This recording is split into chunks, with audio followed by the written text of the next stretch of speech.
Stefan, welcome to the Bitcoin Infinity Show. Nice to have you here. Good to be here. Yeah, fantastic to have you here. I've been wanting to talk to you for a long time. So the first long format video I saw with you, I think it was the you were on my friend Robert Breedlove's show, doing a couple of episodes, right, on intellectual property and all of this. Correct. And I don't know how much you know about me and my background, but I fell into the whole Misesian rabbit hole somewhat at the same time as I fell into the Bitcoin rabbit hole, and I've been delving deeper and deeper ever since. I even wrote a beginner's book on praxeology here. I've seen that. Yeah, I did see that. Yeah, I was looking into that a few months ago. There we go. Yeah, so my one of my goals with this book was to get to know some Mises Institute people, because I came to this completely from the Bitcoin angle. So, right. But I've been devouring Mises and Rothbard and Hoppe in particular, but not limited to, and reading up on libertarian thought, and I just love it. And yeah, I find it interesting that I think most people get interested in Austrian economics because they're libertarians, and people get into Bitcoin because they were libertarians and Austrians. But I think there's a subset of people that it's the other way around, right? Like they get interested in Bitcoin, so then they get interested in the economics, and then they become libertarians and Austrians and that kind of thing. I find that fascinating. Yeah, for me, I'd say it's a bit of both. I mean, I grew up in Sweden, and I was always freedom oriented, and the understanding, having an intuition for how freedom is much more powerful than people think it is. But it wasn't right. And I'd heard of the Mises Institute and stuff, but I was unaware of the thought tradition and everything, and didn't do the proper deep dive until basically Bitcoin and Seyfedin pushed me over the hump, so to speak. So where would we start this? I see a lot of people online, and a lot of people, Bitcoiners too, specifically Bitcoiners, who are unaware of how real praxeology and the Austrian theory is. They think it's optional, or they think that it's something you can have opinions about. And I try my best to tell them, but give me a good argument against first principles. Give me a good argument against one of the claims praxeology makes, and I never get a good answer out of them. So why do you think that is? Why do you think so many people have such a hard time grasping how real this branch of science really is? I think it's because it's been corrupted. I think in the last, say, 70 years or so, there was a sort of corruption of philosophy, in the sense of, and you hear about this now, people say that, science proved with Darwin and with relativity that we don't know anything, and then Kant, we don't know anything for sure, we can't know anything real. And so your average person just sees this incomprehensible discipline of thinkers in philosophy, and it seems to be unscientific and all over the map, and you can't get anything from it. So there was a retreat to the hard sciences, the physics and chemistry, because of all the successes in the early 20th science as the natural sciences. And they started dismissing the humanities and philosophy. And then economics was in this position where it was like a soft science of human action, trying to understand the implications of human action in the in the marketplace, right? And in the human society sphere. And to jump onto this wave of pro natural sciences in the 50s with Milton Friedman and positivism and things like that, it switched from the old type of soft science to a pretend empirical science. So now it's dominated by people that the economics profession is dominated by people that do calculus and math and equations and plots and econometrics and trends and regression theorems. And I think that's basically pseudoscience. And also, I think the average person is bewildered by that, just like they were bewildered by philosophy before, and they just dismiss it because the so-called experts and most of the prominent economists are now, prominent university professors or employed by the government, like the Fed of the chair or the Treasury Secretary, people like that. And so they claim to know what they're doing, but then the economy is always in a shambles. So people just don't trust it, right? Just like they're starting to not trust regular science with the way COVID worked out and vaccines and the new skepticism of everything institutional and authoritative. Everyone's questioning everything now. So I think that's the main reason, is because they don't know who to trust and believe, and it's bewildering. And I think economics has been on the wrong track for 50 or 70 years. But economics is unavoidable. The typical person needs to have an understanding of a lot of things in their life. They need to understand facts. They need to understand basic laws of cause and effect, gravity, the fact that if you eat poison, it will kill you, things like that. Virtues like hard work leads to prosperity and laziness leads to the other things. Honesty is a virtue because it helps you in society, common sense, things like that.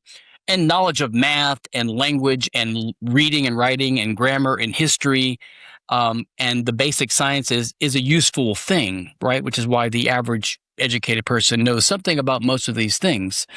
And they know something about the market and transactions and finance. Okay, so that's why there's a need for economics as a way to understand the implications of that field of human life, which is market transactions, exchange, and trade, because it's an important part of our lives. And so there's a need to understand it both on a common sense level and on a more systematic level as a theorist.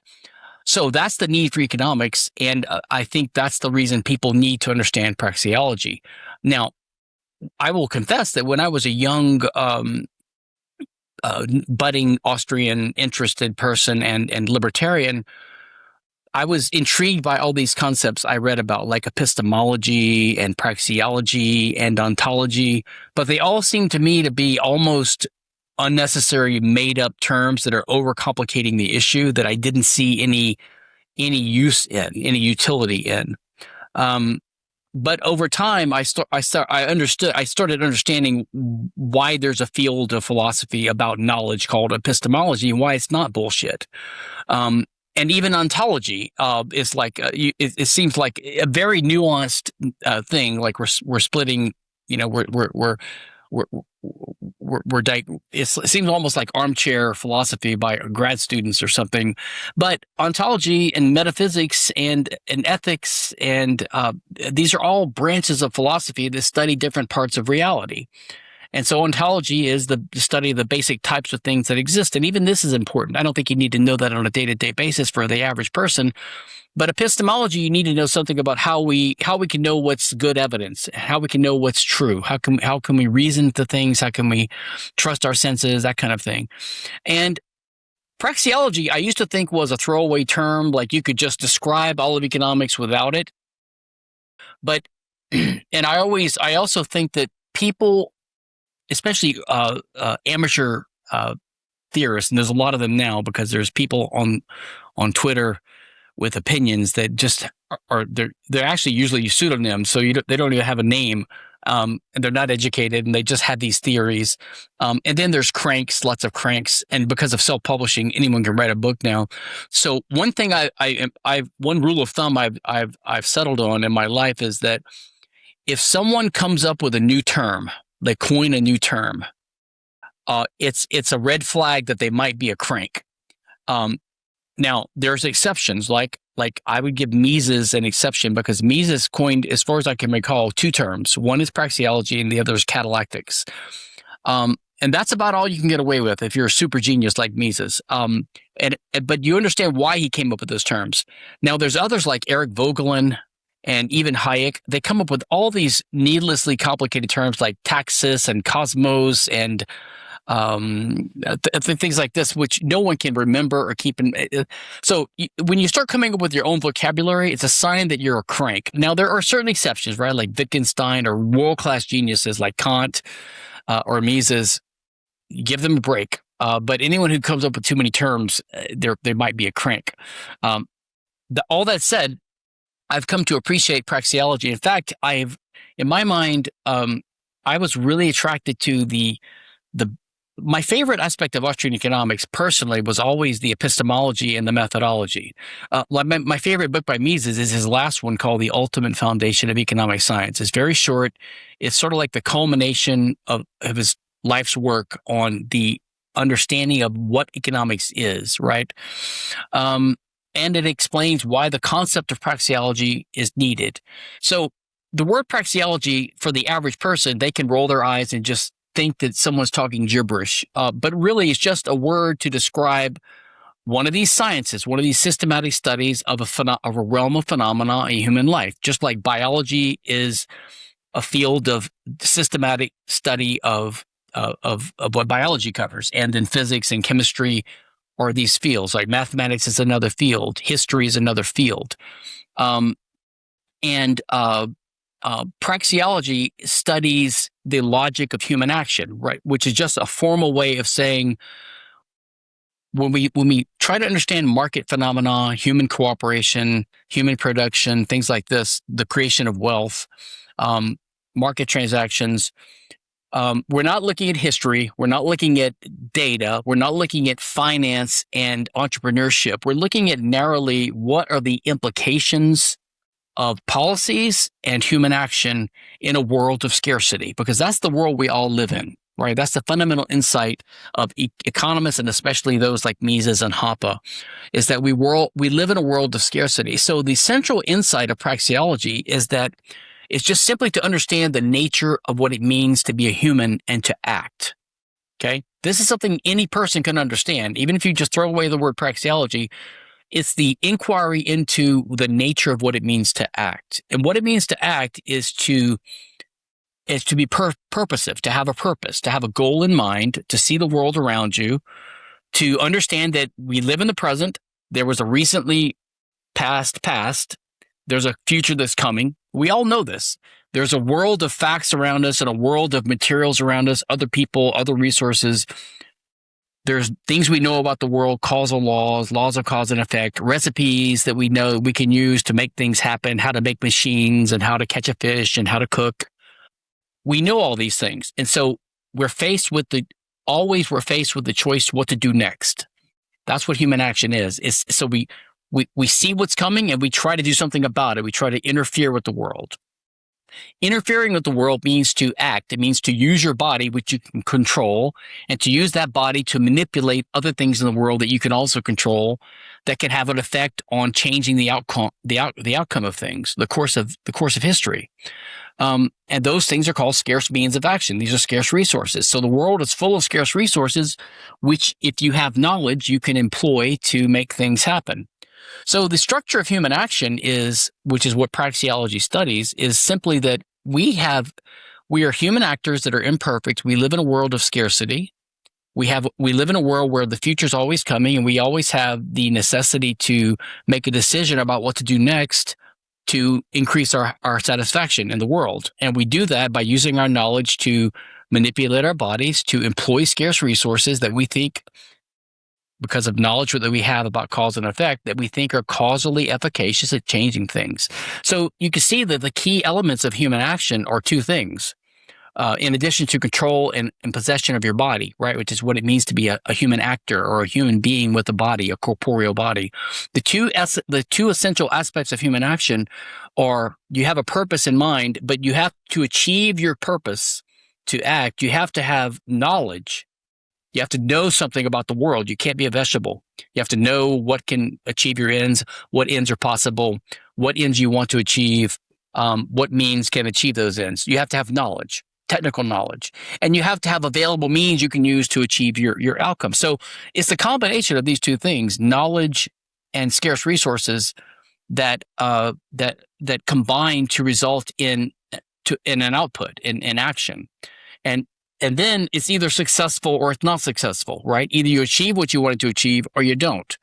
Or you might achieve it and then you're dissatisfied. But ahead of time, you thought it would achieve what you wanted to achieve. So anyway, all these basic categories of economics are implied in that basic common sense story. Profit and loss, opportunity cost, means, cost, success, failure, happiness, dissatisfaction. All these things are implied in what it means to act. So it's just the verbal and logical and reasonable unpacking of this that is what the core of economic analysis is. And any intelligent human can understand that, I believe. And then it's the more sophisticated unpacking of that and development of that, which is what Austrian economics is. And then modern economics took kind of that basic framework and they started changing it to an empirical discipline where instead of having that rational understanding of how humans act, they started trying to do what physicists do. And they say, let's just hypothesize a law and then come up with an experiment to test it and see if it's right or wrong. That's logical positivism. And I think that that's largely misguided. And that's, anyway, so that's sort of how I view economics and its relationship to human action, human life, and the other disciplines like philosophy, law, math, business, finance, etc. Yeah, I mean, if I look back on my school years, I remember like the harder the science, the more I liked the subject because basically because it meant I just had to understand stuff and I didn't have to do a lot of homework. It was all about understanding instead of memorizing shit. And the softer the sciences, and the more I got into the social sciences, it was more about remembering stuff, memorizing stuff, and also about like things that.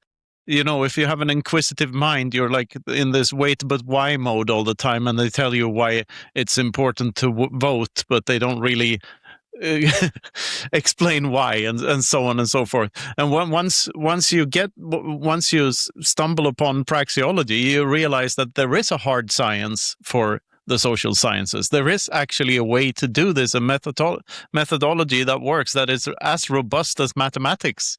Like it is to the subjective what mathematics is to the objective in a sense, and that's a holy shit. That was truly a light bulb moment for me because it sort of proved that what I've learned, I had to unlearn everything because of the social sciences, because I realized that it was true. It was just opinion. It was just tailored to suit the people who paid for the whole thing to have me brainwashed in a way.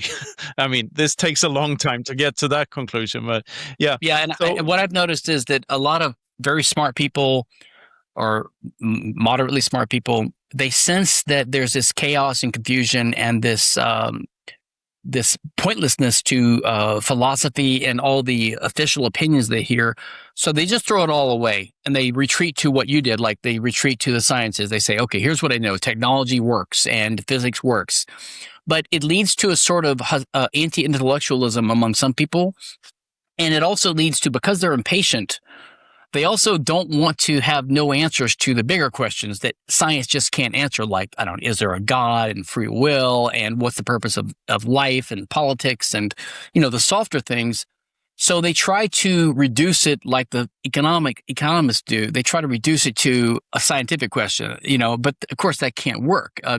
So you can't just say, well, let's just do an experimental. Let's look at we saw this in COVID. Like, look, what does the data say? What is it? They always talk about the data, and they just fail to understand that just even the very scientific method itself, which is what people retreat to when they're logical positivists or empiricists, that itself is not a testable scientific theory. In other words, assuming that the only meaningful scientific statements are those that are falsifiable and subject to experimentation, that assumption, which underlies all of physics and the hard sciences, that assumption itself is sort of a pre-scientific assumption. It can never be proved or disproved. So you can see how philosophy is at the base of science. It's more fundamental than science. But people don't have the time for that, and they've thrown away philosophy, so they just ignore that problem, and they move on. I love that because that reminds me of a part of my favorite Austrian economics book, which is Economic Science and the Austrian Method by Hans Hermann Hoppe. It's so dense and so beautifully written, and there's a passage in that where he explains that like the empiricist's claim is that we cannot know anything to 100% certainty.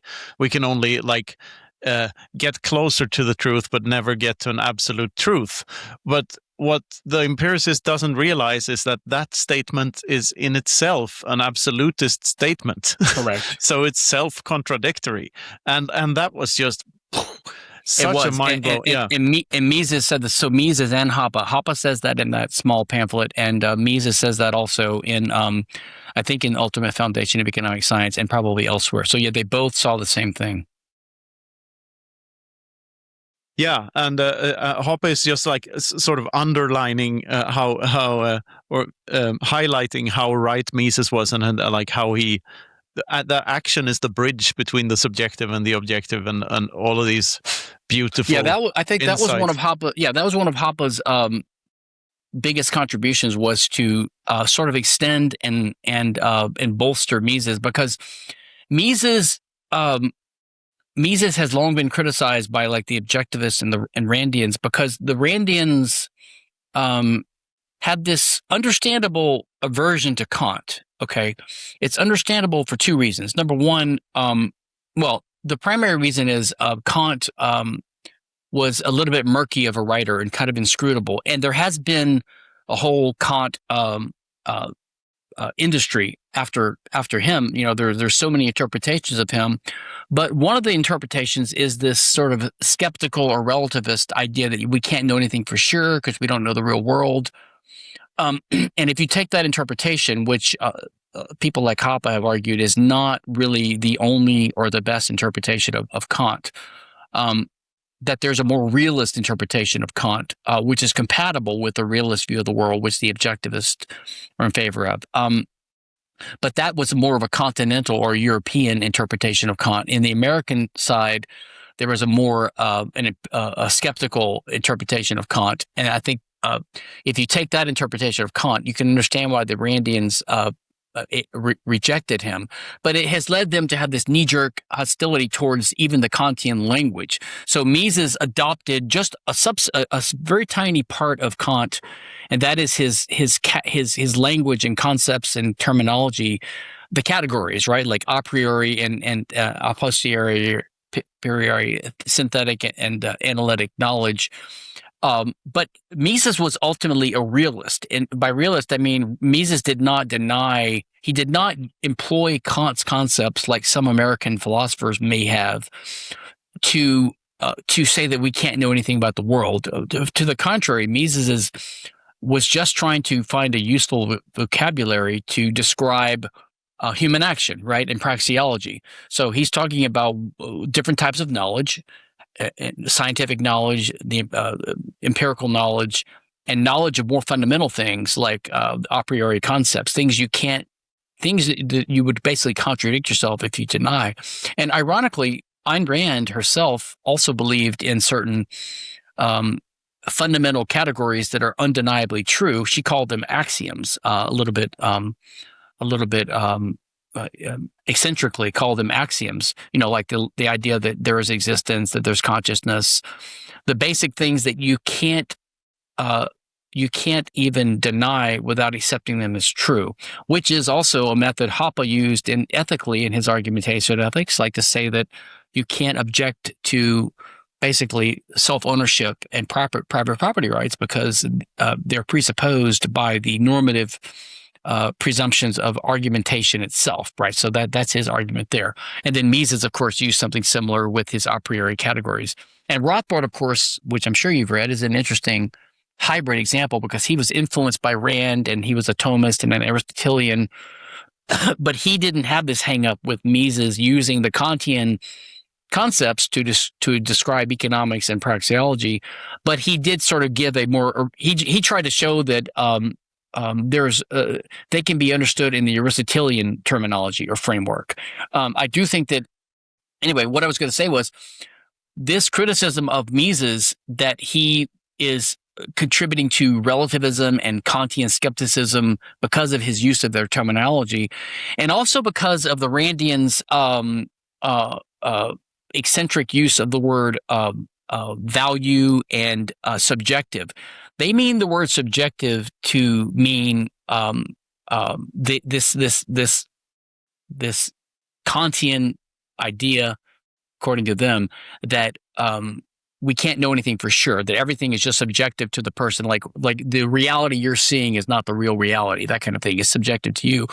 Now, Mises meant the concept of subjectivism to mean that value is an implication of teleology or human action. Like it just explains why you're acting. Like you chose this means to achieve that end because that's what you preferred. You valued it. That is not subjective in the skeptical sense at all. It's just a different use of the term.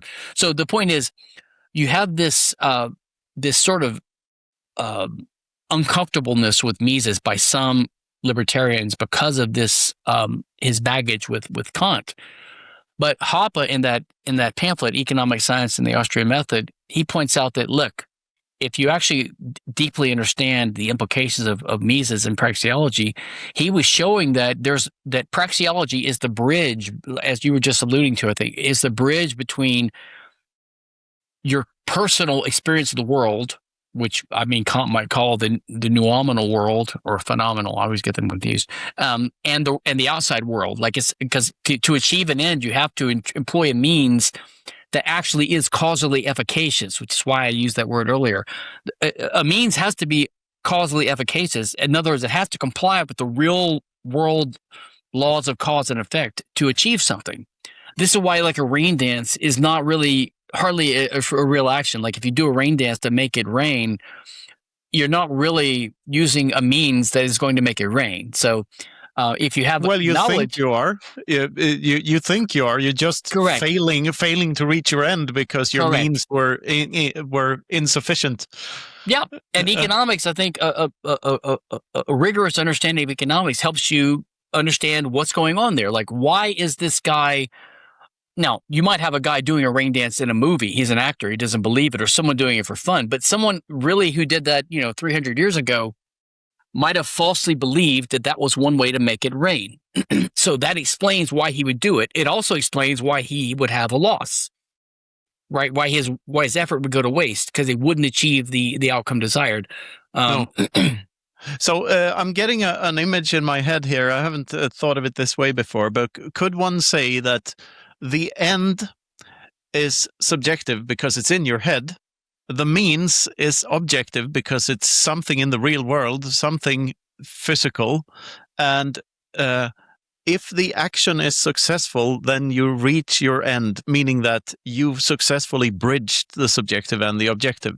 But only you only successfully bridged it if you didn't do the rain dance, you did whatever geoengineering or something instead that actually led to it raining. I mean, well, let's think about that. Let's think about that. That's interesting. I think that the means and the end both have a hybrid aspect. They both have an objective and a subjective component, and here's why. Yeah. So let's take the means, the rain dance, for example. So it's subjectively viewed as a means because you actually falsely believe that it will cause rain. Okay. So that's a subjective aspect, but the objective aspect is that it really won't, right? So things work a certain way, so it really won't cause the rain to happen. So there's a combination aspect to the nature of that means, right? It's regarded as a means because of the subjective perspective of the actor. And by the way, Hoppe also has another related comment in, I think it's in A Theory of Socialism and Capitalism, and also maybe repeated in economics. ESAM. No, the second book, EEPP. His second English language book, EEPP. I've got it on his website. But he's got a long passage where he talks about the character of goods is not being. Just like there's no intrinsic value in things, which is another false belief of modern economics and of Marxism too. By the way, this idea that the value of a product is an objective characteristic based upon the labor put into it, that kind of stuff. But the characteristic of a good as being a good, and this, by the way, relates to Bitcoin, which maybe we can get to. Oh, and I wanted to say, I have your pen. I have your Infinity over what's it? 21M. Yeah, yeah. I have that pen and a T-shirt too. I meant to wear it for our interview, but I forgot. It's upstairs. Yeah, I've got that. Yeah. I saw the T-shirt. You didn't buy my ones though. You bought the. But I don't believe in intellectual property, just like you. So I bought the one. I bought the one. I could buy yours. The problem is I started to understand. I was asking, why did you use that? And you explained, well, it's sort of a signaling method to tell the people that that you get it with Bitcoin, but without telling the kidnappers to kidnap me. But it's I think good OPSEC. I don't even want to wear that. I'm afraid to wear it even that, to be honest, because I don't want to be kidnapped. Yeah. I don't want people to think they should kidnap me. I don't have any Bitcoins. I'm just a theoritician. But yeah, go on. But I was going to say, so Hoppe, there's another comment he makes in a second book, is that there's no, it is about the public goods. It's like some people say there's public goods and that's why we need the state. He's like, well, there's no such thing as a public good. Just like there's no such thing as a capital good in the sense of its intrinsic characteristic. What a good is depends upon the way it's valued by a given actor, right? So its characteristic is being public or private, or being a consumer good or a capital good, or being a bad. It could be a bad, like if oil, if I have a big ranch and oil starts bubbling up, it might be a nuisance to me. It might be a bad, not be a good, because I might not want to sell. I might not know I can use the oil. So nothing is an intrinsic characteristic. It's the way they're valued. But by the same token, when you have something you're aiming at in the future, so we get back to this hybrid concept. So when you aim at a future, when you act, you're actually trying to. I have a blog post on this where I envision people as little gods, because every time you act, you're trying to basically you're trying to change the future universe that would otherwise come. So you're trying to go from universe A to universe A prime or universe B. But of course, that might be incompatible with what other people are doing, which is why in competition, only sometimes one person can win, right? I mean, this is all fascinating stuff. Yeah, and it might be literally true if the multiverse theory in quantum mechanics is true, and we actually create a new infinite amount. And now you're giving support to all the people that think that modern philosophy is relativistic and we can't know anything. I know. I'm still doing it in one specific universe. Yeah, I'm a big skeptic of quantum theory and all that stuff, but. Even of relativity, special relativity. I personally, I'm of the opinion that Peter Beckman was right, that the speed of light is not independent of the observer. But anyway, that's I don't know what I'm talking about. That's a good subject for another pod at another time. It is. I think that the name of the book you're looking for is The Economics and Ethics of Private Property, I think. Yeah, EEPP. Yeah. I want to try to steer this conversation into a specific direction, because there's a thought behind the madness here, and so we've covered means and ends and property as subjective and objective. Real quick. Let me interrupt just a second, and let me mention why I would mention something, and then you can get back to this if you want to.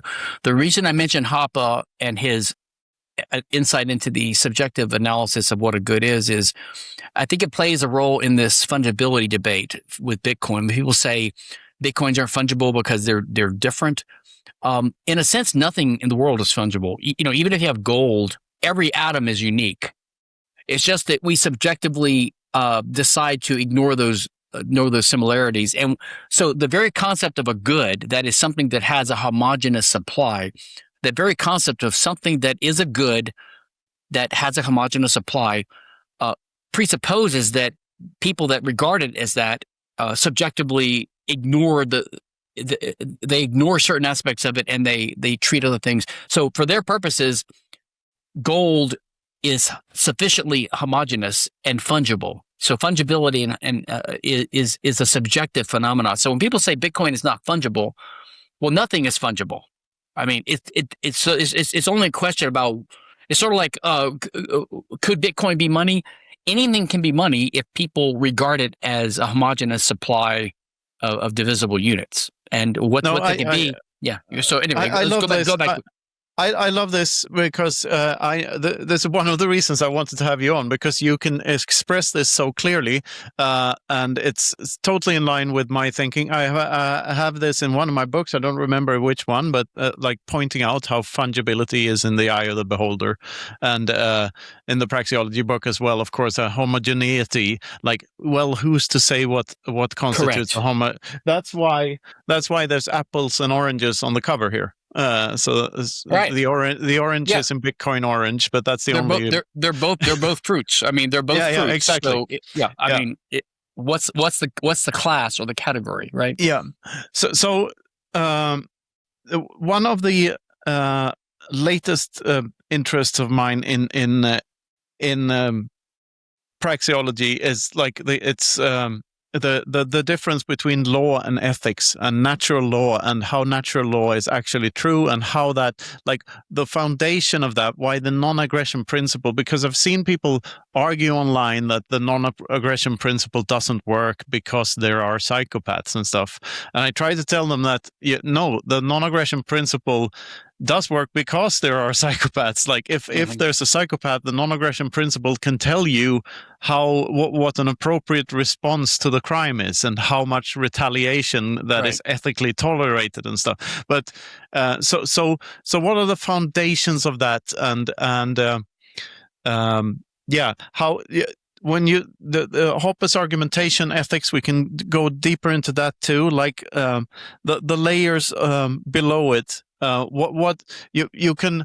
The argumentation ethics thing is the conclusion is sort of that you own your own body, but you show that you do by controlling it. So is control really ownership, or is ownership something? What's the difference here? Ownership, possession, control. What are the differences between the words? Yeah, I think to make progress in these fields, I found that. So the way I look at it on maybe a high level view is. There's been progress in humanity over the centuries, the millennia, and it's because there's been a sort of social aspect to humans, right? We're social creatures. That's the way we developed. We evolved that way, which means that there's a certain natural dynamic. There's a reason people live together. Number one, that's how we procreate, and we happen to live next to each other. But given that we do, there are certain, that's how the species propagates. But the way we developed, so there's a logic to it. There's a reason. There's a rational reason that people want to be with each other and trade, division of labor, all that kind of stuff. But there's also just human empathy as part of our development. So people naturally, so it's natural that a species and each individual member of it has values, and they act. They value their own life. You have to have self-preservation as your core value. But we're not all completely sociopaths. We happen to value other people. We love other people. We want to be around other people. We value the species itself. We value our life and the human race's life. So we have these values that are all related. So, you don't live only for your own life, but you value. So when someone else you want other people to do well too. You might not value them as highly as yourself, but you do value them to some degree, which is why I think there's a possibility of society and why we're not always fighting with each other. And then you have the virtues arise, like honesty, integrity, independence, character becomes important. And then law emerges. Now, because we live in a world of scarcity, there's always the possibility of conflict, right? So the benefit of living with other people is you get to live with other people, and also you get to trade. And you can benefit from the division and the specialization of labor. But then you have the possibility of conflict, that is a violent clash with someone over your bodies, like rape or murder, or over your resources that you use in the world. So these resources that you need to employ, like land and food and animals and tools, things like that. So because of this possibility of violent conflict, and because people happen to have certain commonly shared values for the most part, there are the occasional sociopaths out there, but most people have a normal predisposition, and they value each other, and they would value peace and cooperation over violence because it's less profitable and it's less fun, right? And so because of this, over time in society, laws emerge and rights emerge. Now, when you have a deeper understanding of politics and law and the modern state and society and history and economics and all this stuff, then you start to have more careful distinctions. So the distinction that you need to draw is fundamentally between possession and ownership. Okay, those concepts, those words are very important. And what were you saying earlier? That some people say one of their objections to ethics and the non-aggression principle is that that we have psychopaths. They say it simply doesn't work. Yeah, so we need a state to control the criminals. And I point out that, but they're and their mistake there is, like as you say, if it's sort of like maybe Thomas Jefferson or one of the U.S. founding fathers said, if the world were angels, we wouldn't need government, right? And what they mean is that if people voluntarily, if they just shunned all violent conflict and they respected each other's rights, then you wouldn't have any violent conflict, and you wouldn't have any rights violations. You wouldn't even need law and order or the government or police or anything like that. But you do have that, at least on occasion, and that's the purpose of having these laws and rules, is because people that want to cooperate with each other, which is the bulk of humanity, even they don't know what to do sometimes to avoid conflict unless they have a clear indication of who owns what, which is why you have ownership rules which can tell you who owns what. Now, these ownership rules are so the mistake that people make when they say that they're psychopaths and the rules don't work for them is they're conflating the normative realm with the factual realm. The normative realm, or the descriptive realm, is a world of, say, facts. It's like what people do. And that is analogous to the concept of possession. So when in economics, it's purely descriptive. It's about the descriptive world when we describe what people do. And like I said earlier, that story I gave earlier of praxeology is purely descriptive. It's because it would apply even to Robinson Crusoe alone on an island. Every minute of your life, every day, you have to face a choice of what to do. And to do that, you have a goal in mind, and you employ certain means to achieve it. That's not an ethical thing at all. It had nothing to do with conflict or violence or right and wrong. It's just what people do. So to employ a resource means to use it, to have the ability to use it, to grasp it, to grapple with it, to control it. And that's what possession means, right? So possession is just a factual thing. Now, sometimes a person might wonder, what should I do? What's the right thing to do? What's the right or the wrong thing to do? And so then you have things like morals and ethics and philosophy and values and the virtues, study of the virtues. What's it's best to be honest and to have thrift and to not be lazy.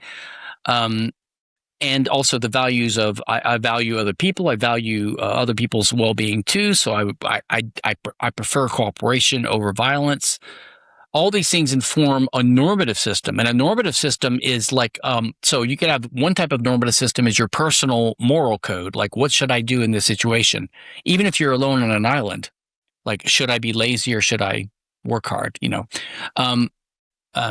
Should I be honest with myself about what's going to happen if I don't save up enough coconuts for the winter or whatever, or in society, should I be honest or should I cheat and steal? Should I abide by these rules or not? So there's a set of norms in society. Some of them are minor, like we call them manners, like it's impolite to do certain things, but some of them go to a higher level, and there's such a level that breach of that moral rule, it's not just immoral, it's not just bad manners, but it's actually so extreme that people think that the use of force is justified in retaliation. That's what law is, basically.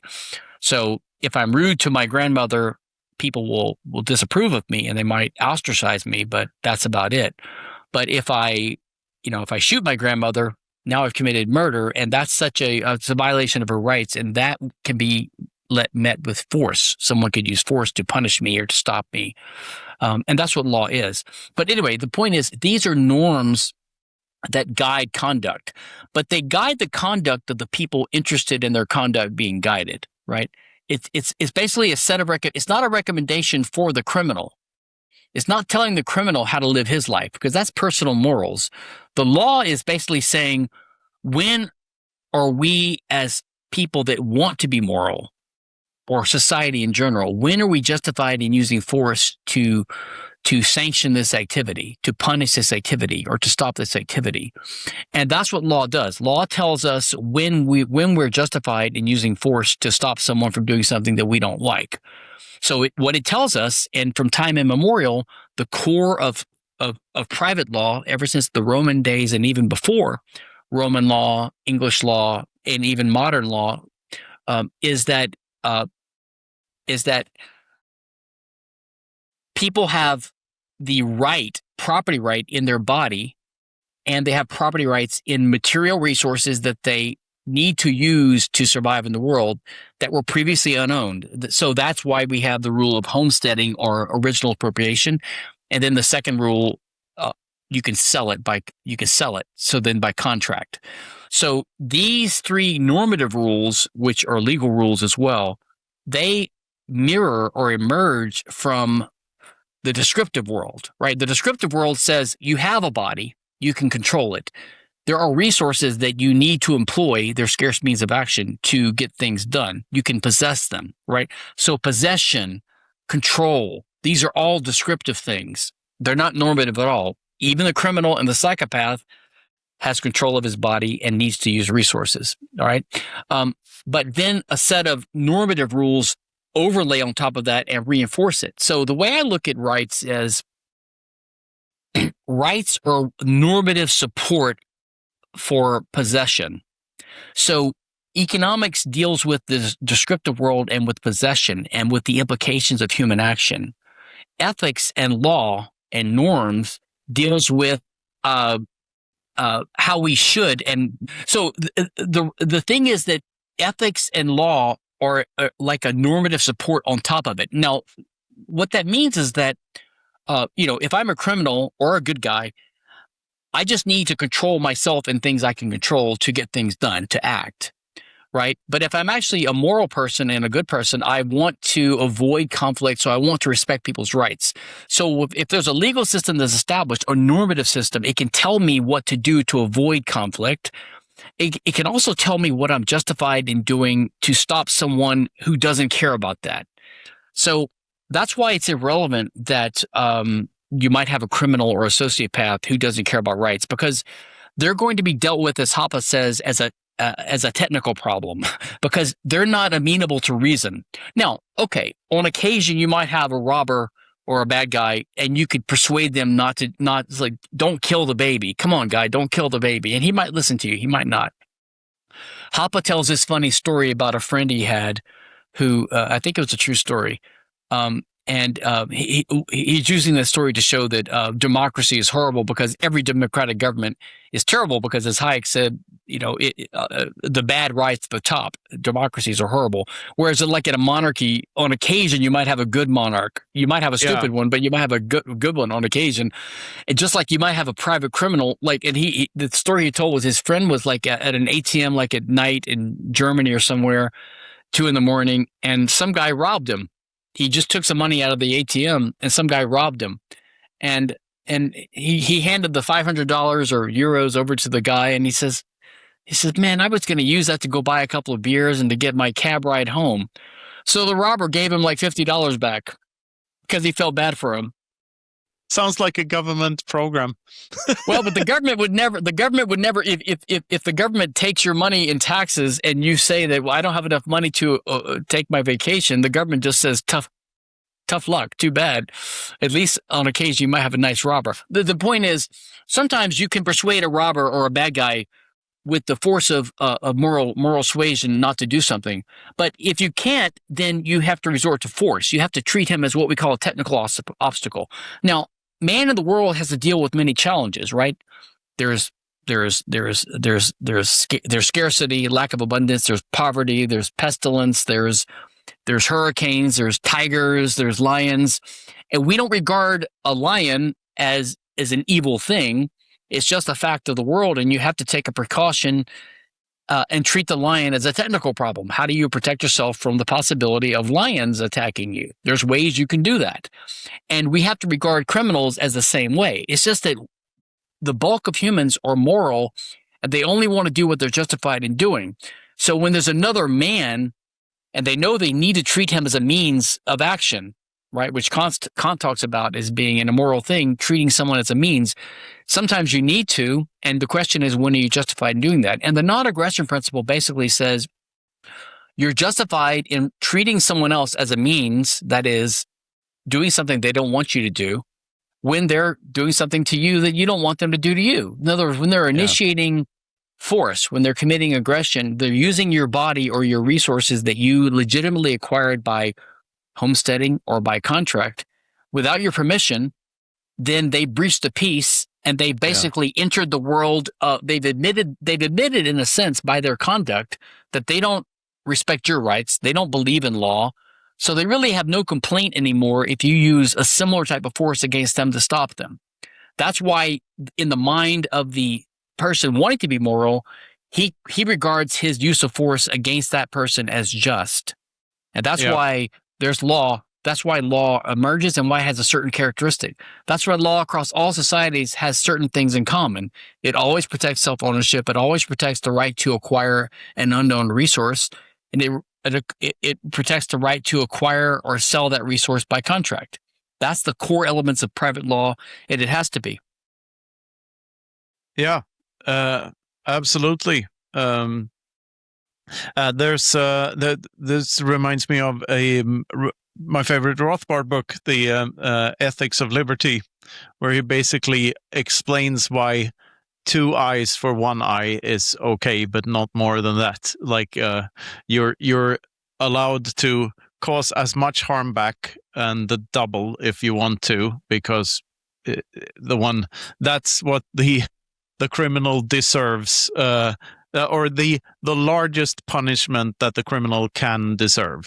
But anything above that is then you're a criminal yourself, and anything below that is of course okay. You may choose to forgive, and there's a great power in forgiveness sometimes. So usually the punishment wouldn't be 2 eyes for 1 eye, but something milder. And that book is very eye-opening too, I think. I totally agree. In my book, my book here, my book there, chapter 5, I have my own unpacking of punishment theory and rights theory and this kind of stuff. And now I think Rothbard's way of putting it is more of it's more of a shorthand. I think it's a way to, I don't think that there's many mathematical formula. You can't say it's just double the punishment is acceptable, because there's a subjective aspect to all this. And that's not what he says though, to defend Rothbard there. He says that that would theoretically not be criminal, even though he points out that would never be a real scenario.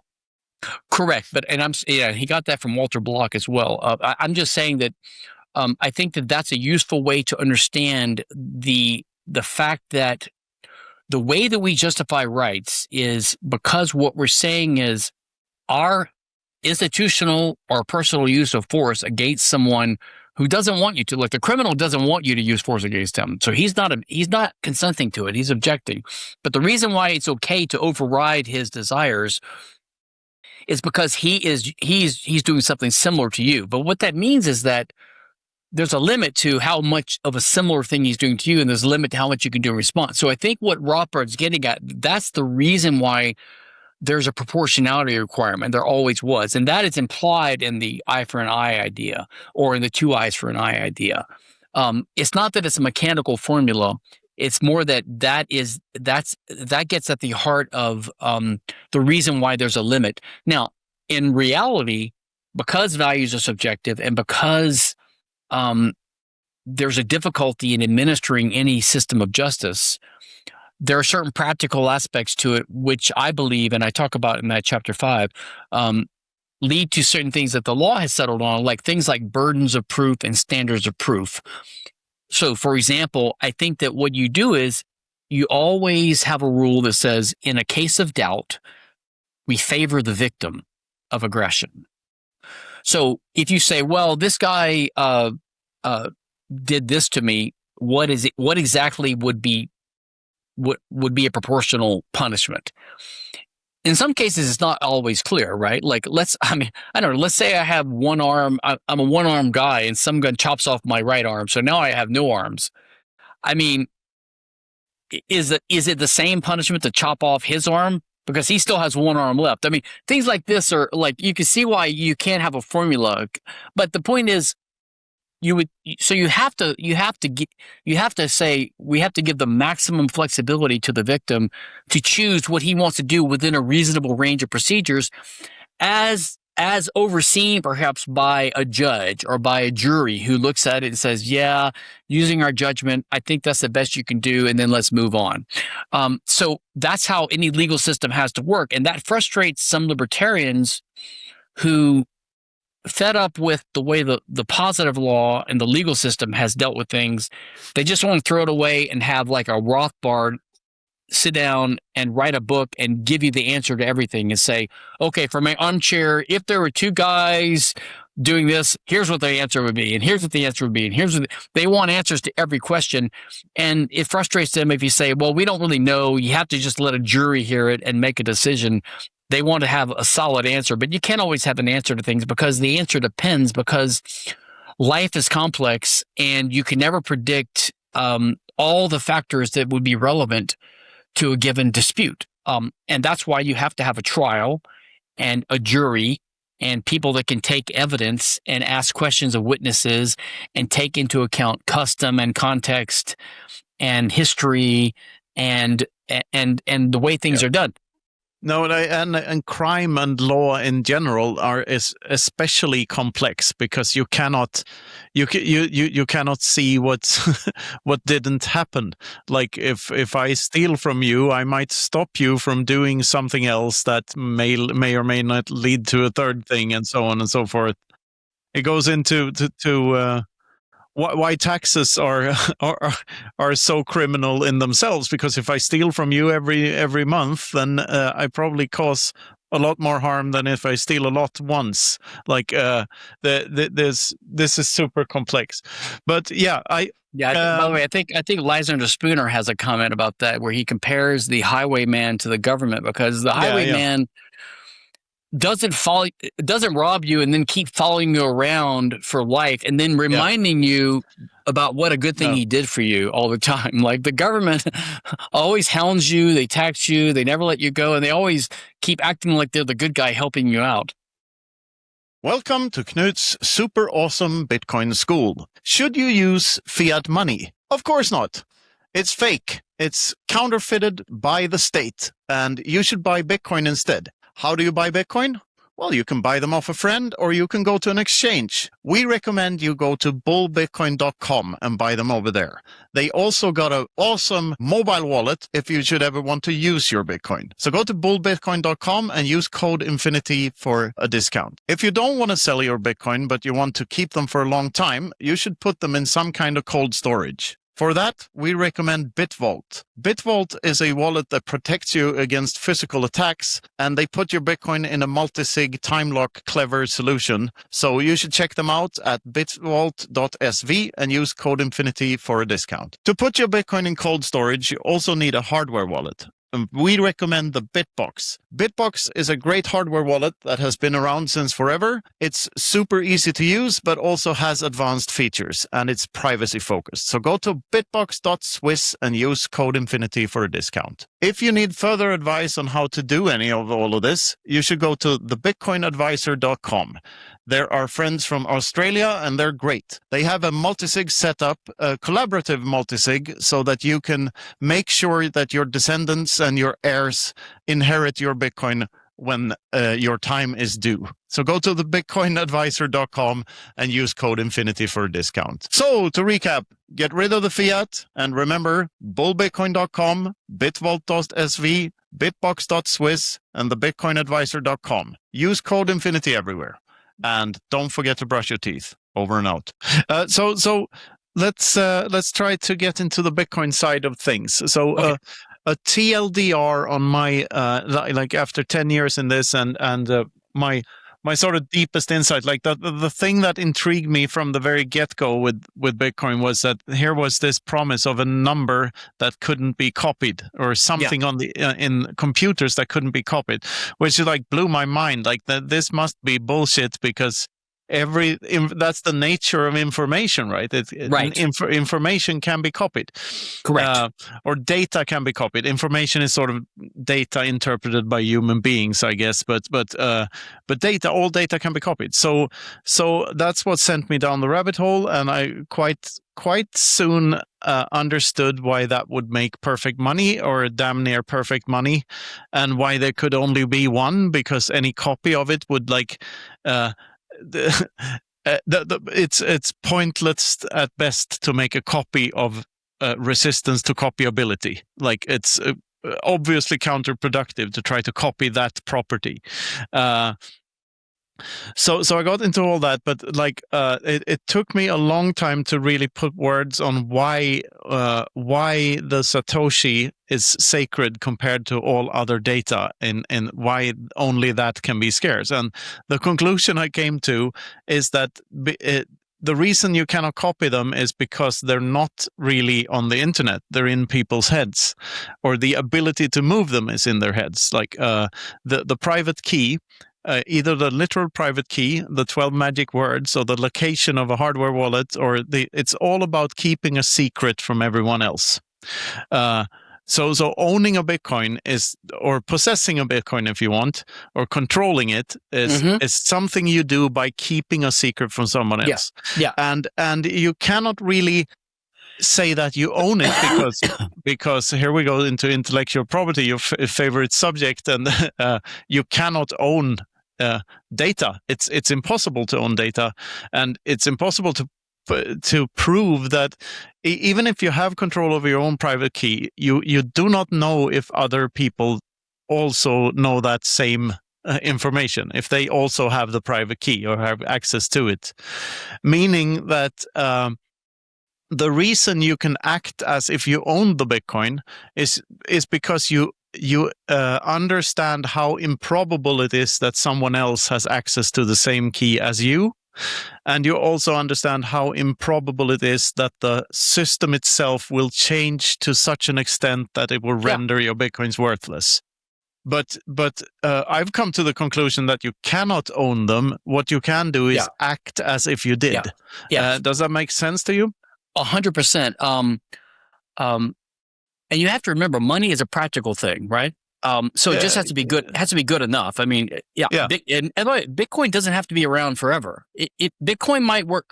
Bitcoin might work for 50 years or 10 years, and then maybe something else would come around. And that's okay, because money is not wealth.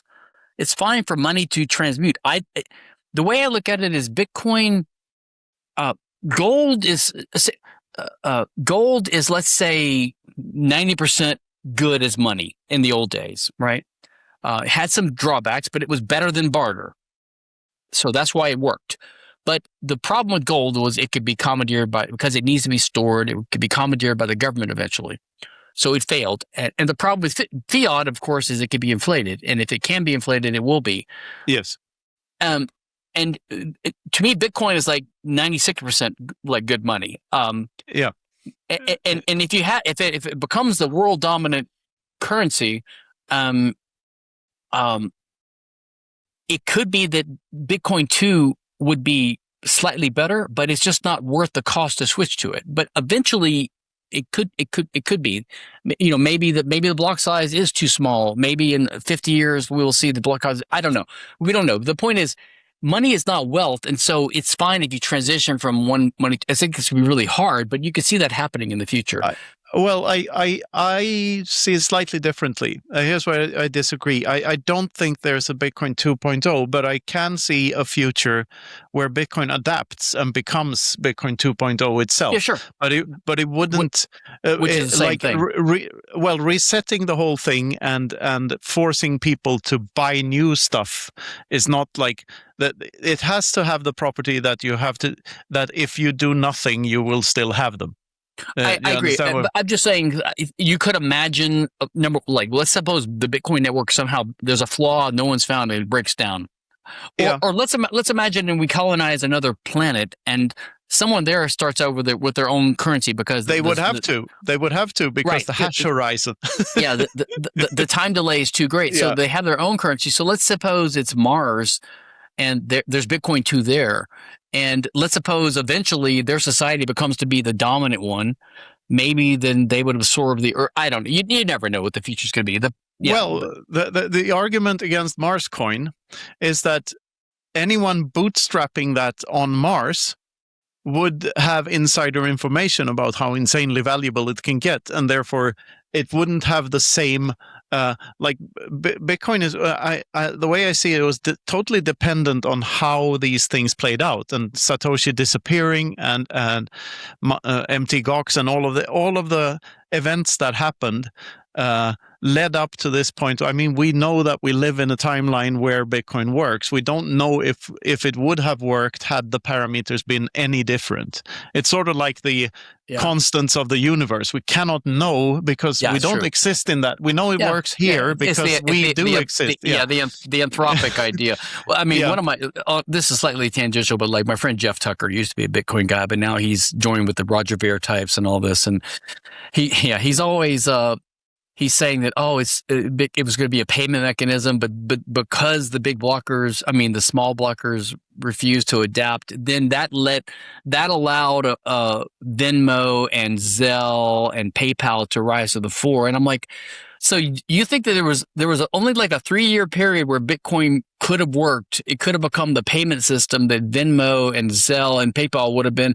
But because we delayed, that gave PayPal the chance to become dominant, and now it's too late for Bitcoin to ever work. I mean, its promise never was that it was just a little payment system reducing the friction of payments a little bit. But so let's go back to your point though about acting as if you own it. To me, so the more I thought about this, and it goes back to number one, the point I made earlier that Hoppe's view about the character of a good being subjective. And how that relates to the concept of fungibility. That also relates to the suitability of something that is a commodity, that is a divisible supply of something. And by the way, it doesn't have to be a physical thing. Like some of the earlier Austrians had this regression theorem criticism of Bitcoin, which I think is completely wrong. Number one, I don't think the regression theorem is what they think it is. It's not a proof that that money has to arise the way that Mises thought it would, and it's not a proof that it has to. And anyway.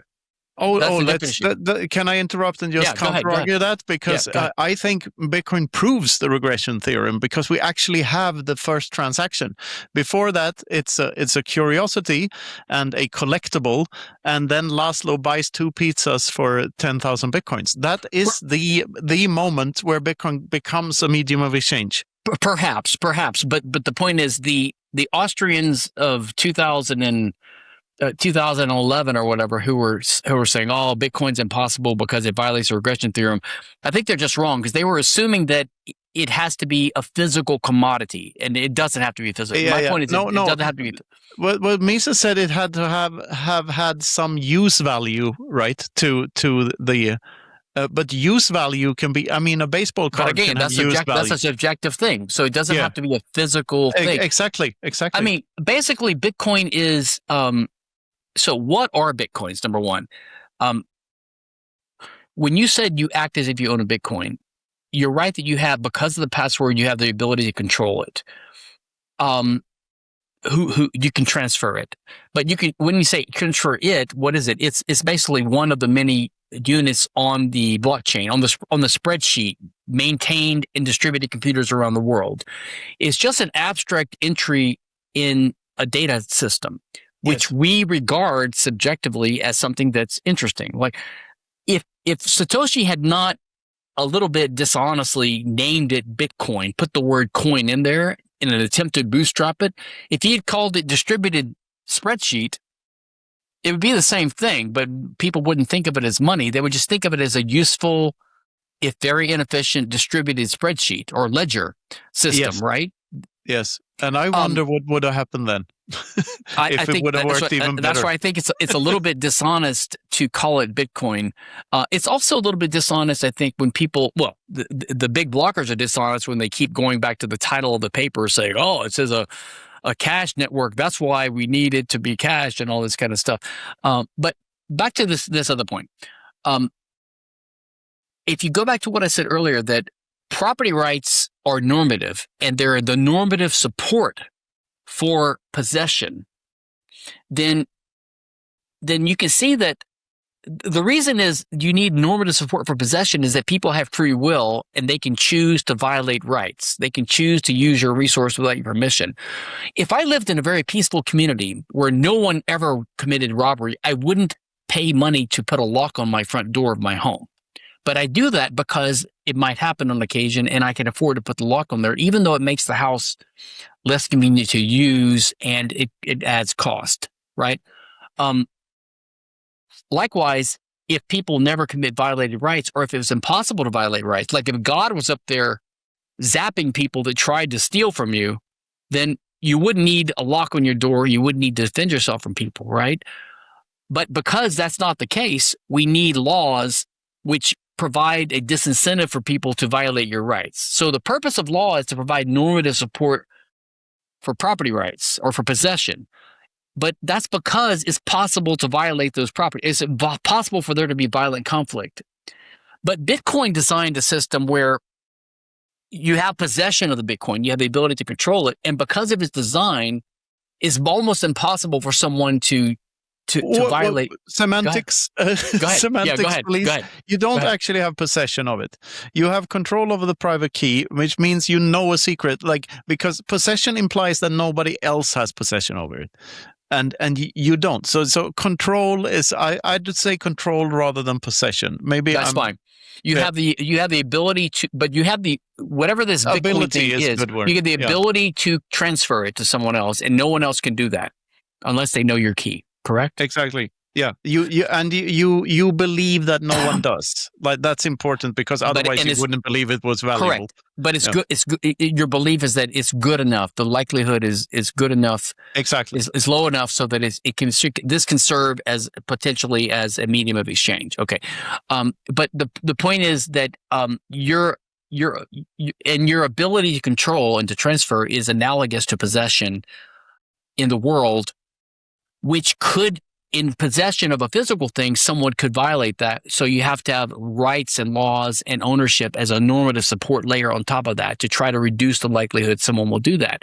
But with Bitcoin, it's almost like there was a law that gave you ownership, but it's perfectly enforced because no one can violate it. So it's even better than a law that prohibits murder or rape. So you can just act as if you own it, and you don't need ownership because your ability to control it is even better than ownership would be. So that's why it looks like ownership, but it's not. And that's why people use the term I own my Bitcoins, because what they mean is they have control over it.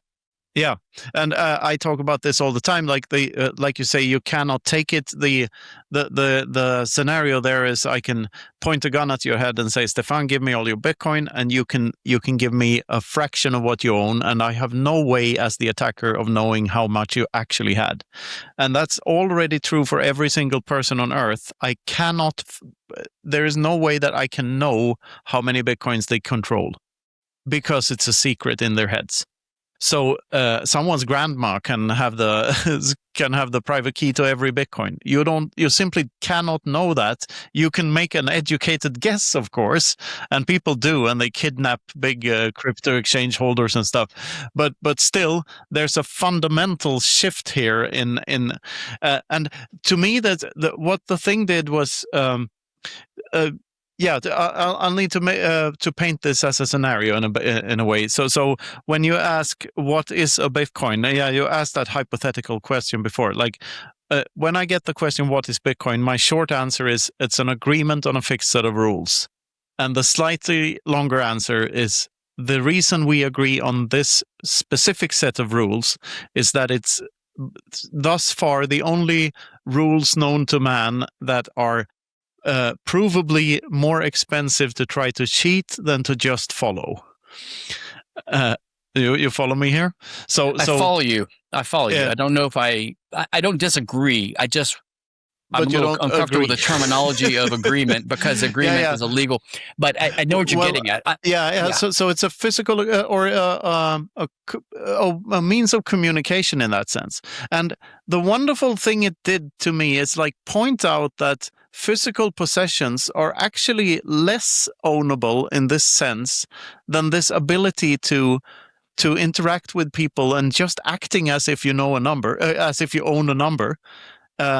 So it unlocked something that was true always, which is communication and free trade is better than violence, than aggression.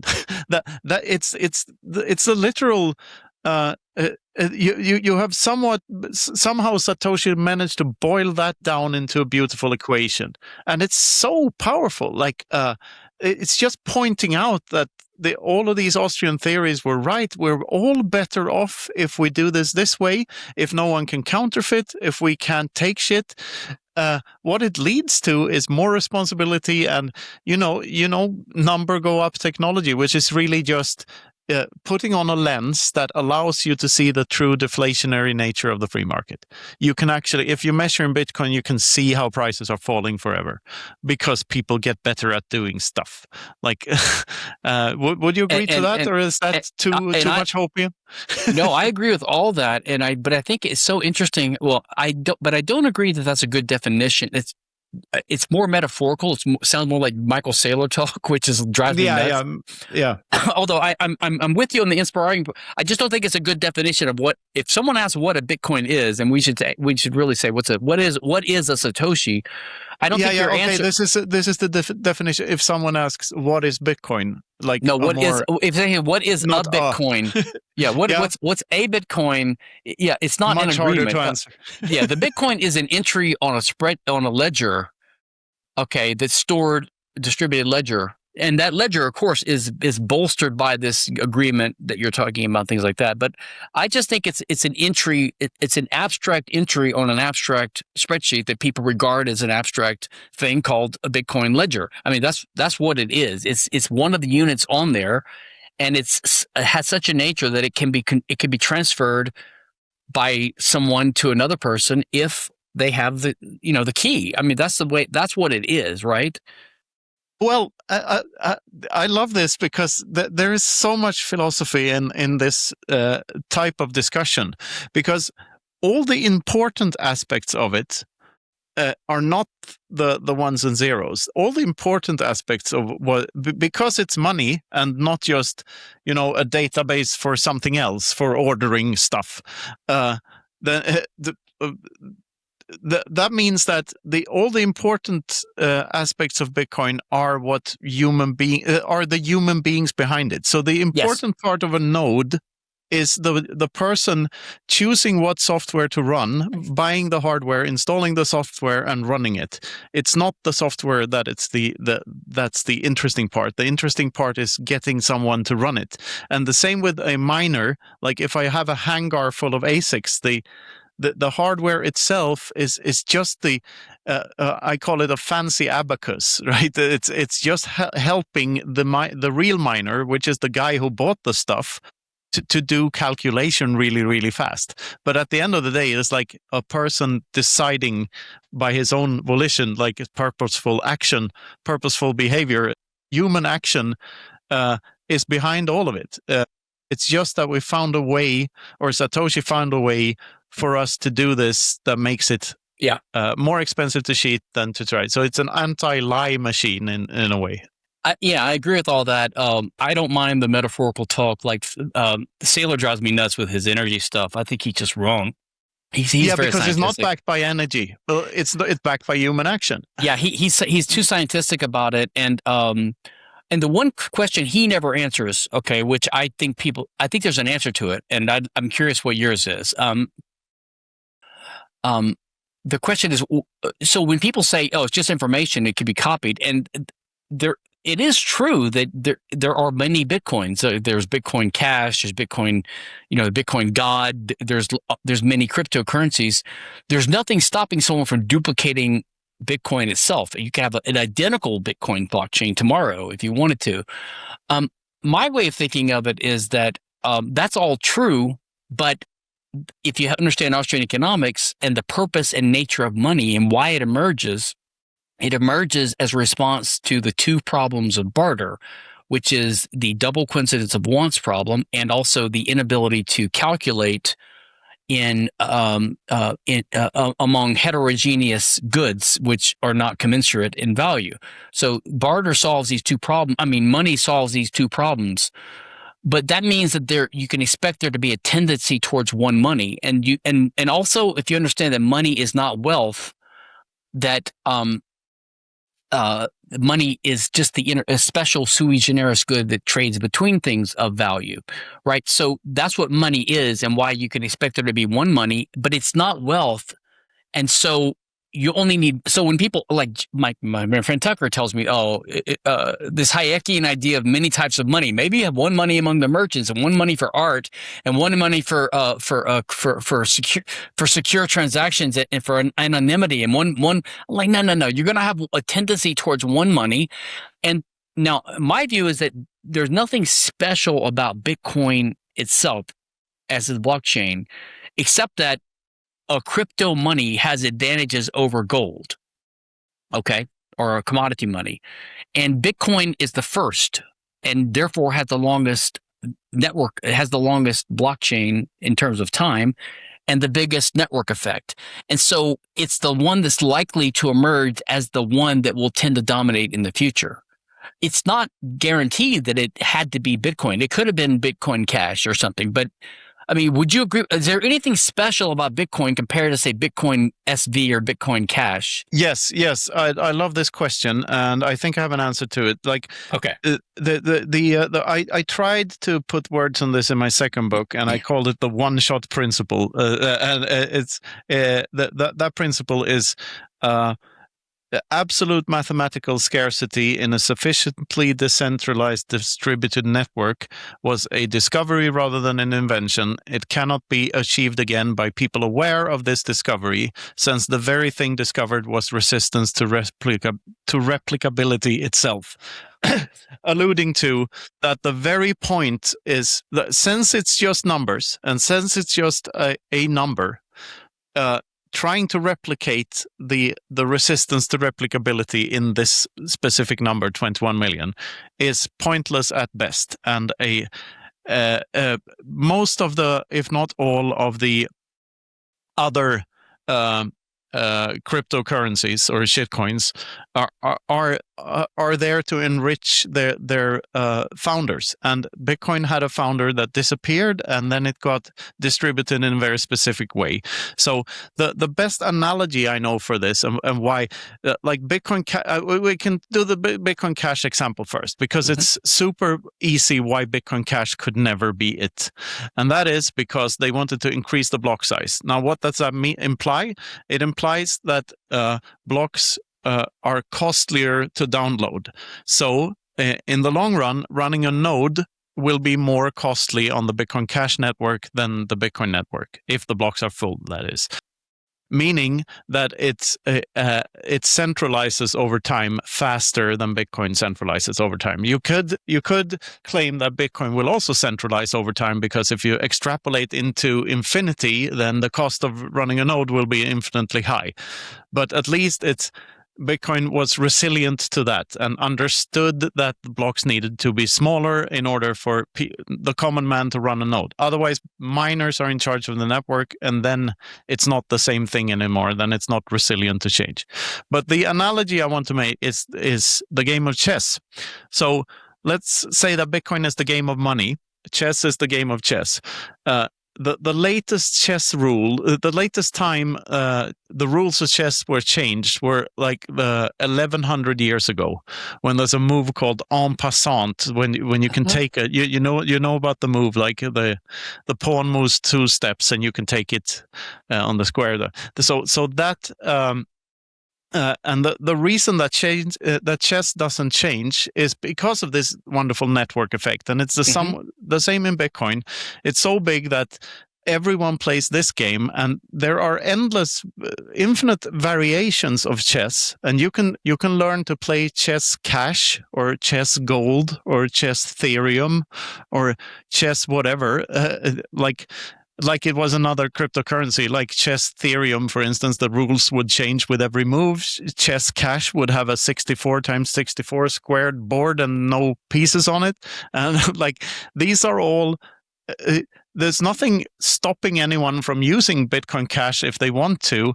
It's just that you cannot play the best game of them all if you do, because this is the game that allows you to play with the most number of players.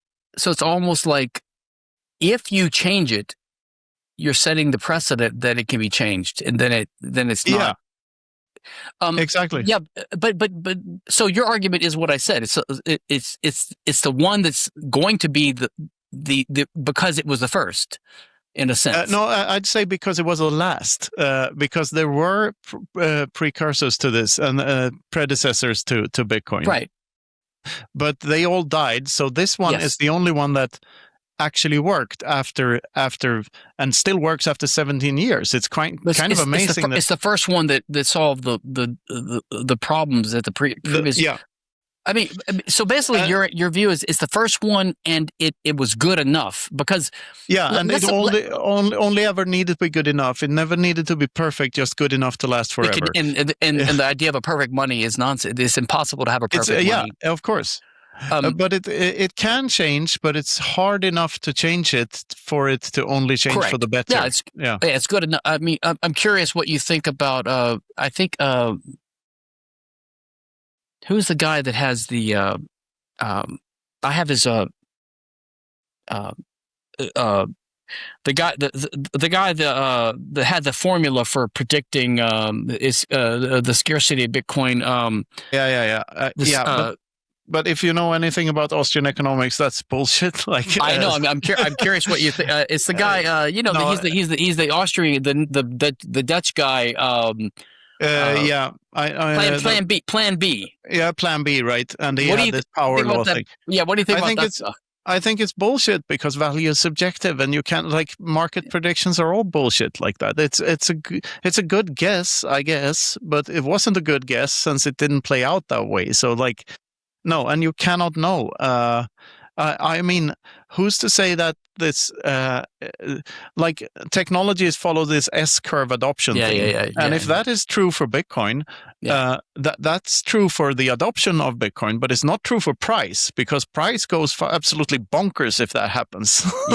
Because people have more money. Like, there's not like people can produce more goods and services during a lifetime. So that means number can go infinitely high. That's the everything divided by 21 million theory, that alluding to that this can go on forever and it doesn't have to end. It can just go up forever. Well, by the way, your comment earlier about in Bitcoin world, then prices are always falling, that kind of thing. Yeah. And I think so that dovetails with my understanding of intellectual property and praxeology, because if you understand human action as is based on 2 key ingredients. One is the availability of scarce resources in the world, and the other is knowledge. Okay, so the reason that we're richer today than the Romans is not because we're smarter than the Romans. We're probably stupider than the Romans, right? It's because we have more knowledge at our disposal. So every generation we keep getting more, and the world doesn't have more resources than it used to have. We might can get to more of it, but basically we're actually using up resources, right? So the world is like a ball of kind of a finite ball of resources, but what keeps changing every year and every generation is we learn more and more ways to do things more efficiently. Our knowledge increases. which is why I'm so against intellectual property, because it restricts the one thing we have that makes us richer, right? Is we have a world of finite, scarce resources, and the way we're richer is we keep improving our knowledge, and to impede or restrict the ability to develop that knowledge is suicidal. But that goes along with the reason why, in a world of scarcity and in a world of a fixed money supply, money like Bitcoin, that's why prices keep going down. They keep going down because the human race keeps growing. I don't know if they grow in numbers, but if they grow in numbers, the GDP goes up. But also we go up and we increase in productivity because we keep accumulating technological knowledge that makes us more efficient. And so that's why prices keep going down. Exactly. I mean, it's so simple, and once you see it, it's like kind of impossible to unsee and impossible to not be upset about, because you realize how much they steal for you via inflation. Since most people think no inflation would mean stable prices, but that's total bullshit. It means falling prices and falling in increasing rate too. Because I don't know. I don't know if you've seen Stephan Kinsella has been arguing this lately, and I'm trying to figure out whether I agree. It's about interest rates, and so and I met with him in Turkey earlier last year with Hoppe, and he was trying to persuade Hoppe of this, and Hoppe is not quite sure what he thinks about it. But Stephan Kinsell's argument, if I understand it, is that now I think he's trying to find a way to justify the Islamic. Yes, I've had the same thought. I think he's trying to find a way to justify the anti-usury view. Okay, but I think I can do a pretty good TLDR of it. Yeah. So the theory is that a money hoarder would at some point be the cost of owning the money would. Wait, hold on. What kind of money? You mean gold, right? Well, gold or Bitcoin or whatever. Let's talk about gold first, because I think there's a difference. But go ahead. I think Stephan's theory is more general. This is from the Principles of Economics book that he wrote. A very good book, by the way. But the original idea in that book, as said by Stephan, I'm paraphrasing him here, of course, but is that at some point the cost of holding money becomes so high that you're incentivized to lend it out at a negative interest rate, even. But this is paired with his insight that over time preference goes down, and over time the progress of society is that interest rates go down and down and down.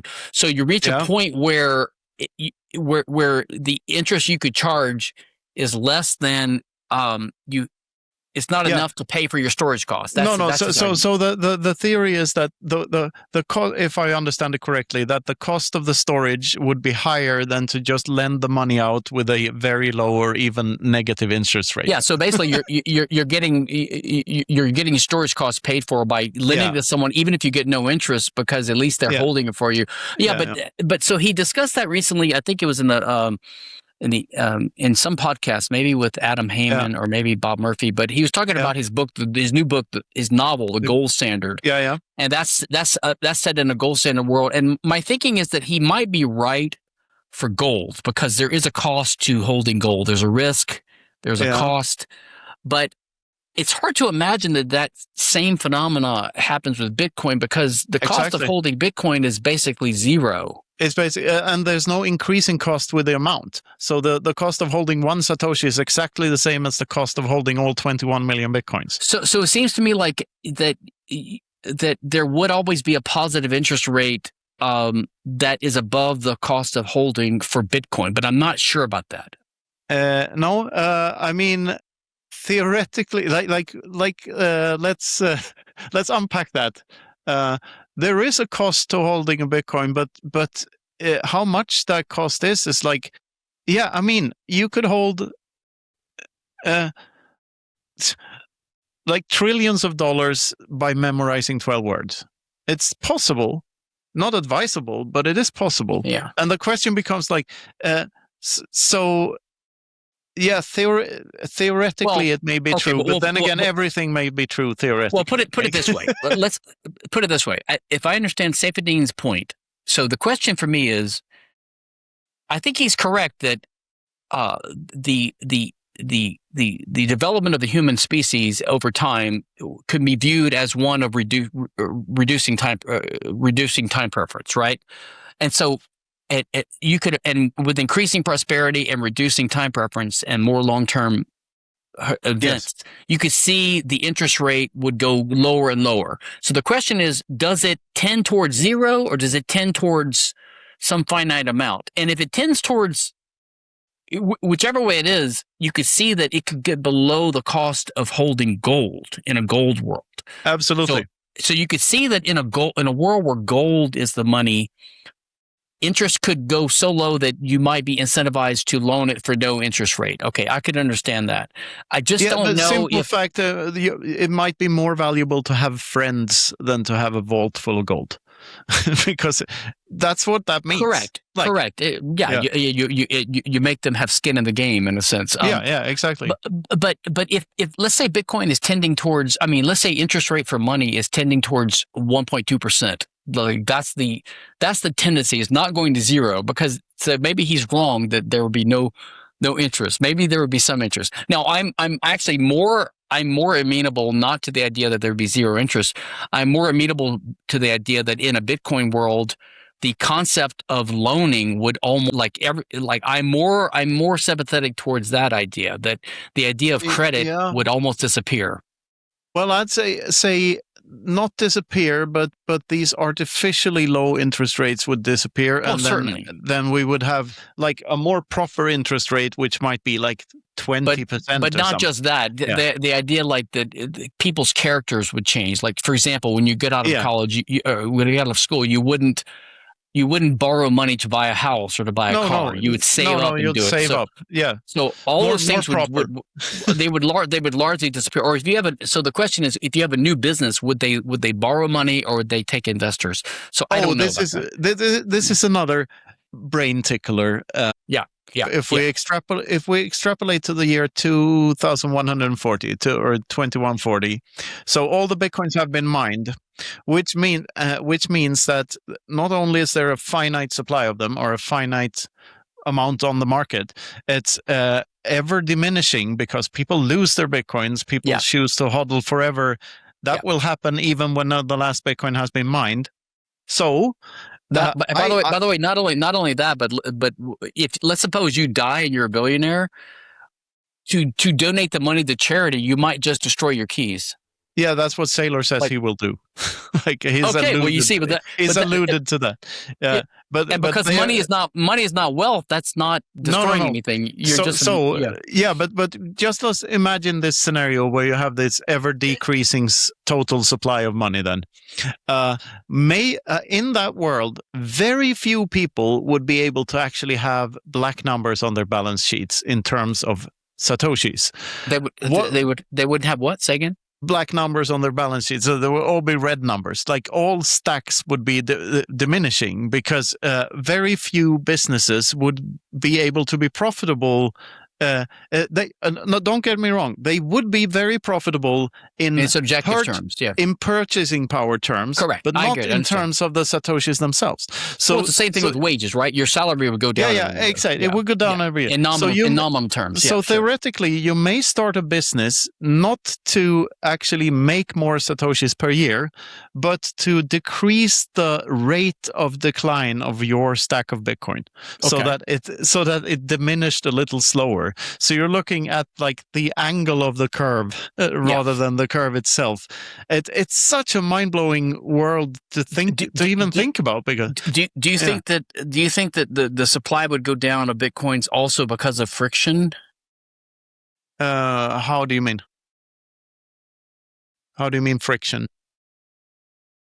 Well, every time you make a transfer, I guess it's not for. I guess you don't lose. No. If I transfer Bitcoin, I guess nothing is lost because someone gets the fee, right? Yeah, exactly. There's not a single Satoshi is lost per se. I guess friction just from loss to people losing it. But they are lost in the sense that there's a minimum amount. So, and also at that point, it will probably cost right now. Sometimes the mempool clears, and it costs literally 1 Satoshi to send a Bitcoin, which is or 1 Satoshi per VByte, which is the lowest allowed.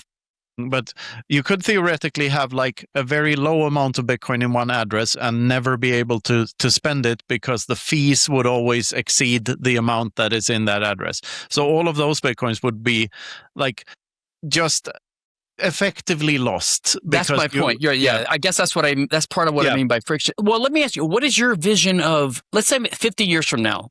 I don't know. Let's say Bitcoin is worth, I don't know, $50 million in current money, and every Satoshi's worth, I don't know, $17 or whatever. I mean, do you envision side chains, or do you envision that the protocol gets modified to expand the decimal points? What do you think is going to happen?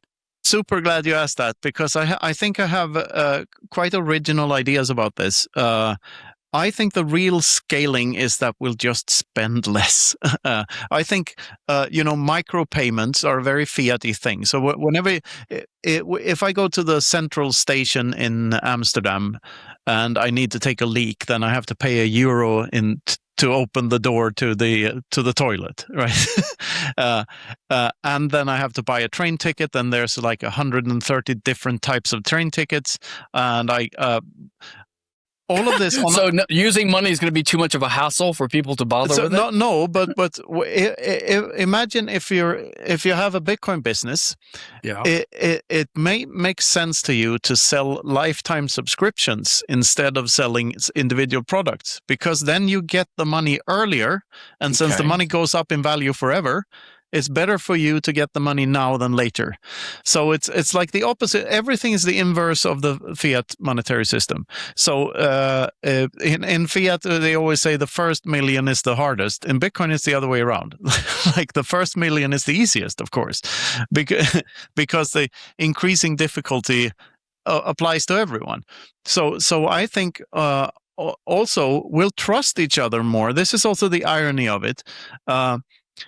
The theory is this, and I'd love to pick your brain on this. If you have 10 poor people who buy food every day for 10 days, then there's 100 transactions, because each of them goes and buys noodles for themselves and eat in their apartment. If 10 wealthy people do the same thing and they're friends, they might go to a restaurant every night, and one of them picks up the bill each night because they're nice and friendly people and they can afford to do that. So at the end of the week, you have 10 transactions instead of 100. My point is that it's very expensive to be poor in the fiat system. And if everyone's on a Bitcoin system and everyone benefits from everything in the economy, because it's not a zero-sum game, all prices go down forever, then fewer transactions are necessary, because you can bundle them, and you're also incentivized to bundle them, since there's a fee to sending the transaction, and you're incentivized to use all other types of trust models between people. At the end of the day, this is just communication. So all of humanity will act more like you do within a family. You just give the other guy a meal because you'll get it back at something. So, I could see that changing, but the question is, that kind of assumes there's only one. Everything's on chain. I mean, it could be that side chains develop to augment what you're talking about. All I'm talking about here is off chain. None of these transactions actually have to happen on chain, and with also, like, you don't even need a side chain. If you trust the person, then you don't need any blockchain. You don't need any... But that's a type of side chain conceptually. It's a type of side chain. In other words, you're counting on getting paid back somehow. Yeah, you and I trust you already from just internet reputation to, if we ever had transactions together, we could just keep a tab on one another. I wouldn't mind that. Like, I wouldn't need a blockchain. So I wouldn't need a banking system. I wouldn't need anything. I'd rather just keep a tab. Like, I think that's all fascinating and good and right, but it still doesn't answer the question about what's actually going to happen. 50 years from now, when Bitcoin is $1 per Satoshi, do you think that the decimal points will be modified and there will be side chains? Or, I mean, I'm curious. No, why would they need to be modified?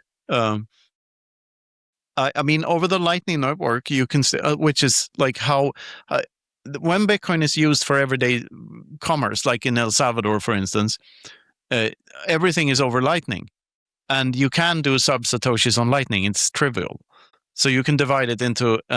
Okay, so you don't think you don't see the decimal points in the blockchain in Bitcoin changing, but you're imagining a side chain though. You're imagining a side chain.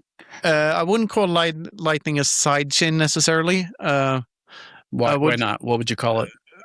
Because it's not. I've to be honest, because I've never heard it described as a side chain. I know Liquid is a side chain. What would you call it? I think the Lightning is not a side chain because it's not a chain at all. There's no chain involved. It's just I see. Okay, yeah, you're staking.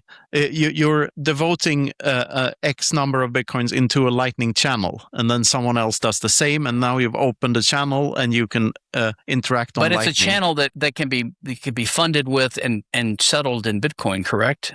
Only. Yes, it cannot be. It is the Bitcoin because at some point it settles back on chain. So it's like when you close the channel. It's conceptually a little bit like a debit card, right? Except there's no debt involved. But you load it with. Yeah, I know there's no bank, but I mean you load your channel with a certain number of bitcoins by an on-chain transaction, correct? Well, it's a distributed IOU system, I guess. Right. Except that it's totally accountable. Everyone,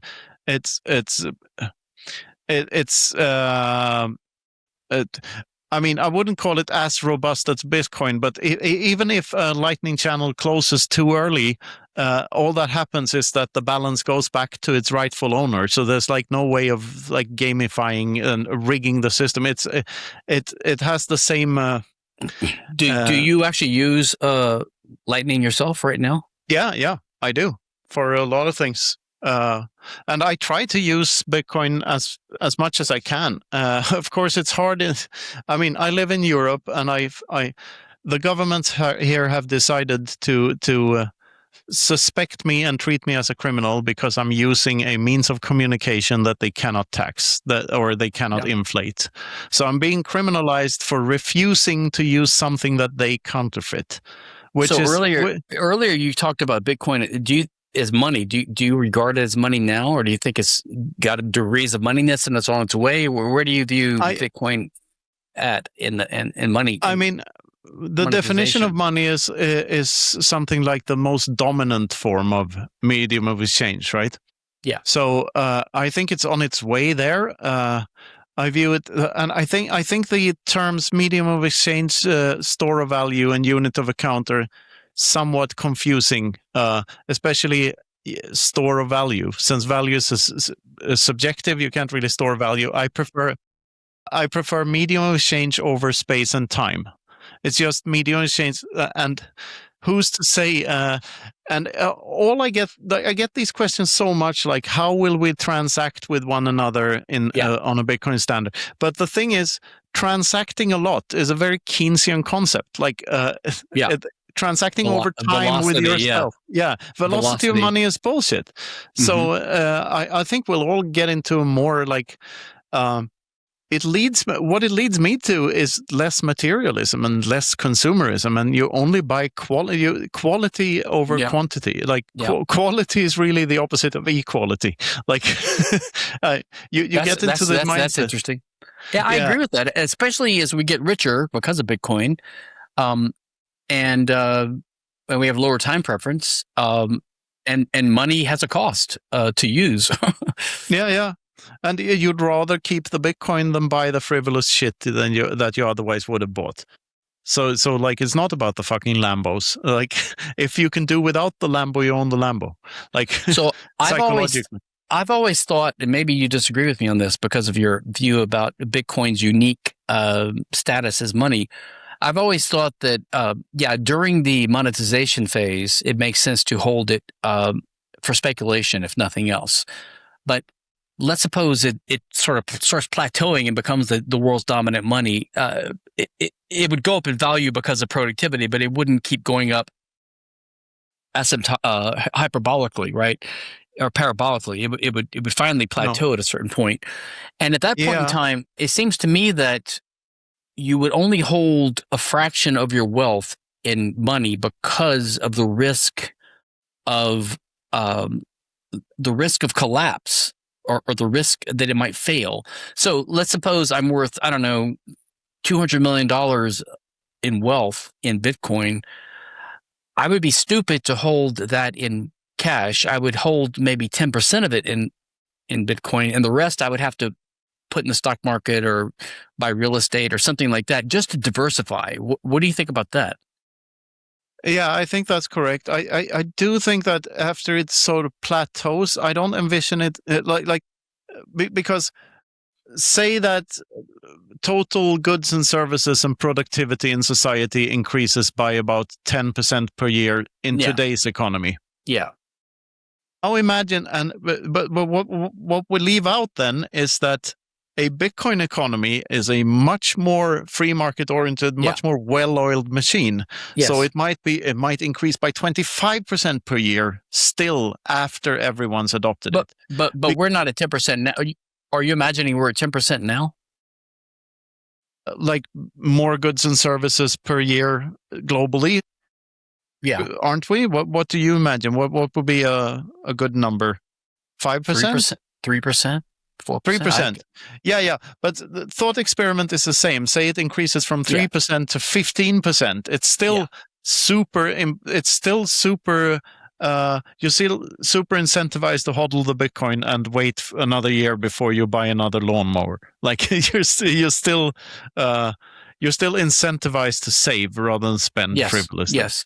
So that's the gist of it. That's the point. And also that when everyone has it, the rate of which they're lost is much higher. So you have the decreasing supply and the increasing demand, like forever type of thing. I have a hard time envisioning what that actually looks like everyone else. But like I try to think about it, but it's super strange. Well, and with the simultaneous advent of robotics and AI, it's hard. These things are all going to go together. I mean, what is your personal prediction of the adoption of Bitcoin? What do you think that the next? When do you think it's going to hit X, and do you think it'll be a soft transition or a worldwide disruption as the U.S. gets what do you see is happening with hyperbitcoinization or whatever? Like, if I love how this turned into you being the interviewer and I'm being the interviewer. Sorry.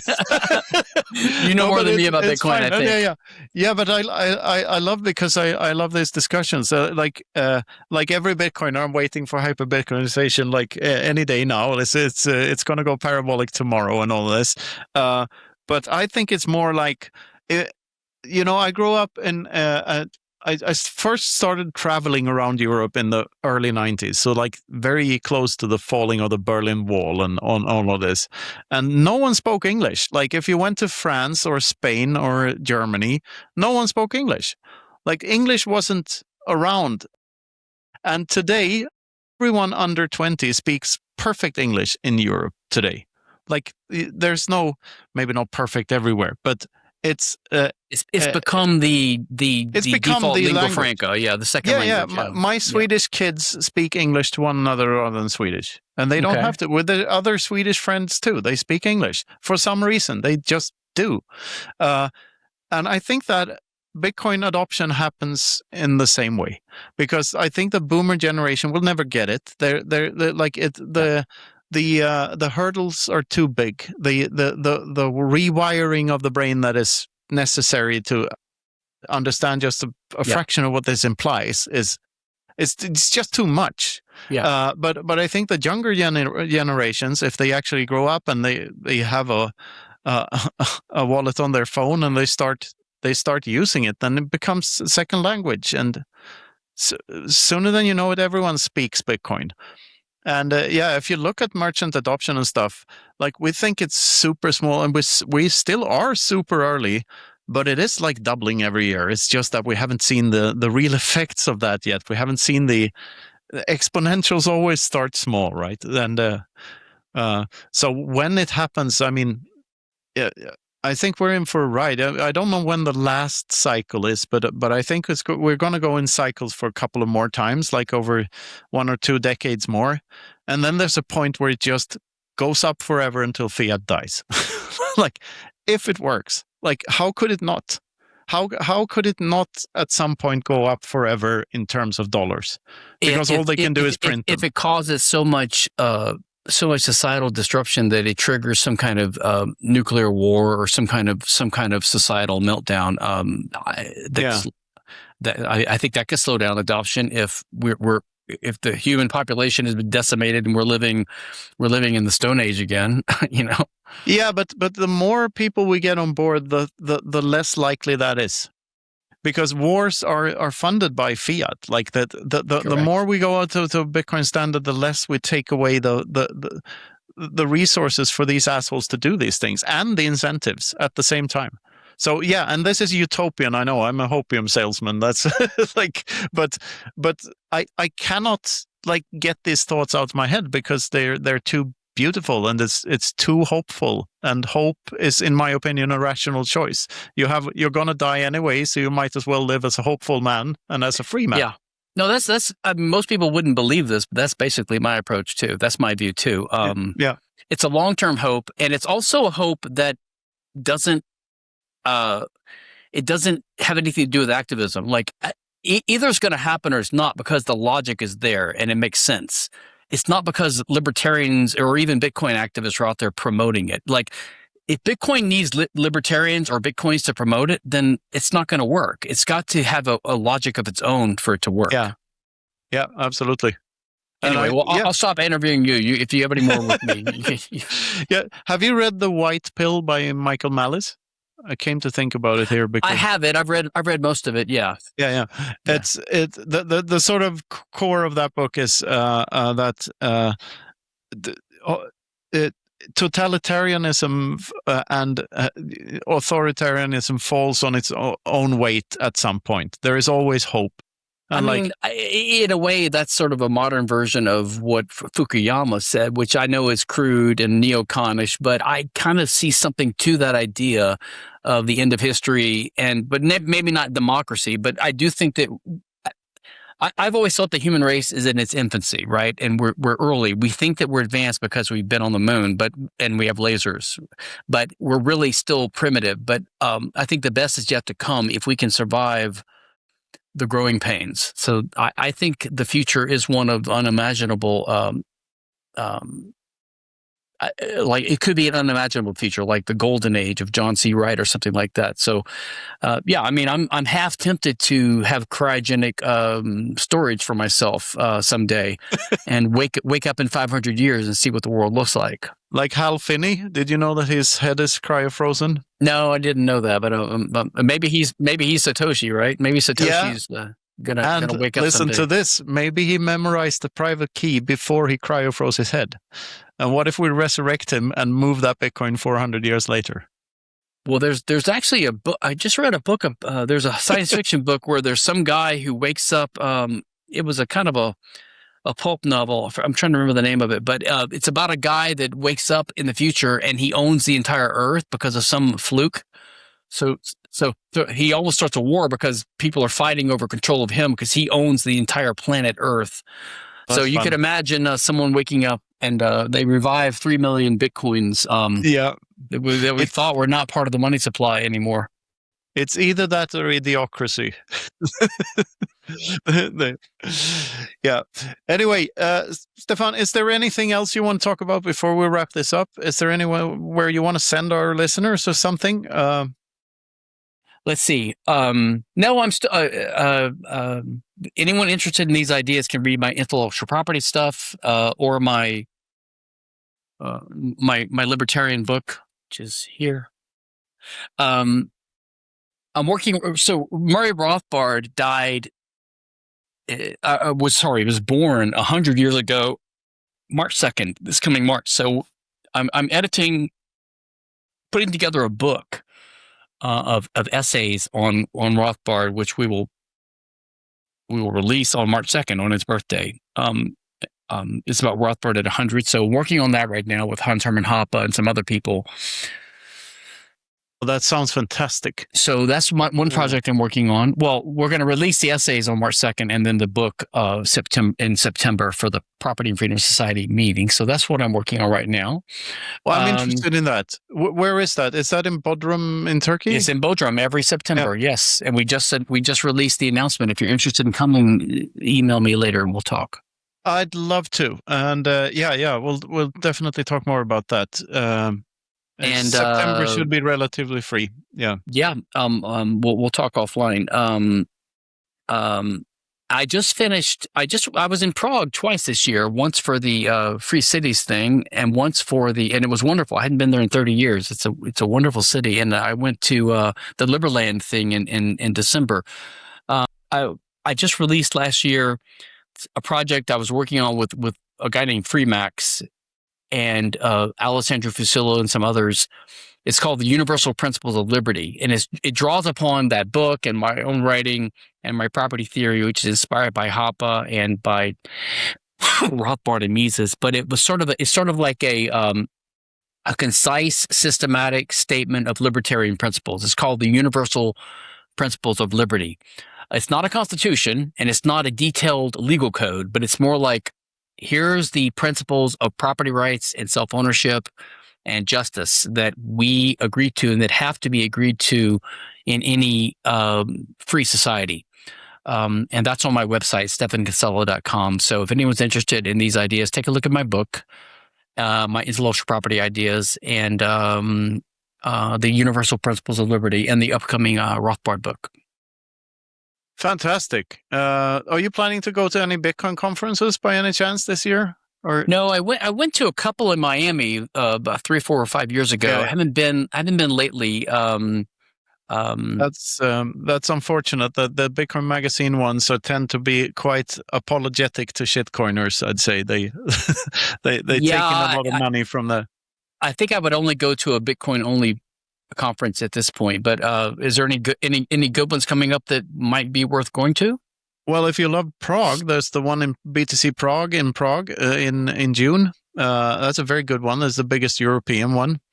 I'm going to one in El Salvador here. I mean, probably after this episode is, I would have already been there when this episode is released. That's like less than 2 weeks from now.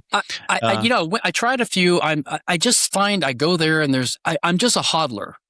I'm just waiting. So I'm not an activist. I'm not a promoter. I'm not into the business. I don't really see and most people are not that theoretical or libertarian. So there's nothing to really that interests me at the conferences. There's one that I think you'd like. That I'm co-organizing. I'm biased here, of course. Called BTC Hell in Helsinki, Finland, in October. We've only done it once, but it's going to be done again. It's around 1,500 people, and a lot of good speakers. We can definitely do some Austrian economics talks. I think. I have a lot of friends that are coming. I could be persuaded. If anything, if something like that comes along, I could be persuaded. I'm potentially interested. Yeah, great to hear. I mean, I think we're in talks with Seyfedin this year. I'm going to talk to Rahim about it too. Rahim Tagisayed again, and we'll see. I'm going to push for more Austrian economics content inside that conference. Yep, but that's it for me. But I appreciate your work too, and I've learned from you too. So I appreciate it. Thank you. So thank you very much. Means a lot. Yes. Anyway, I absolutely adored this conversation. I hope we get to meet in real life soon.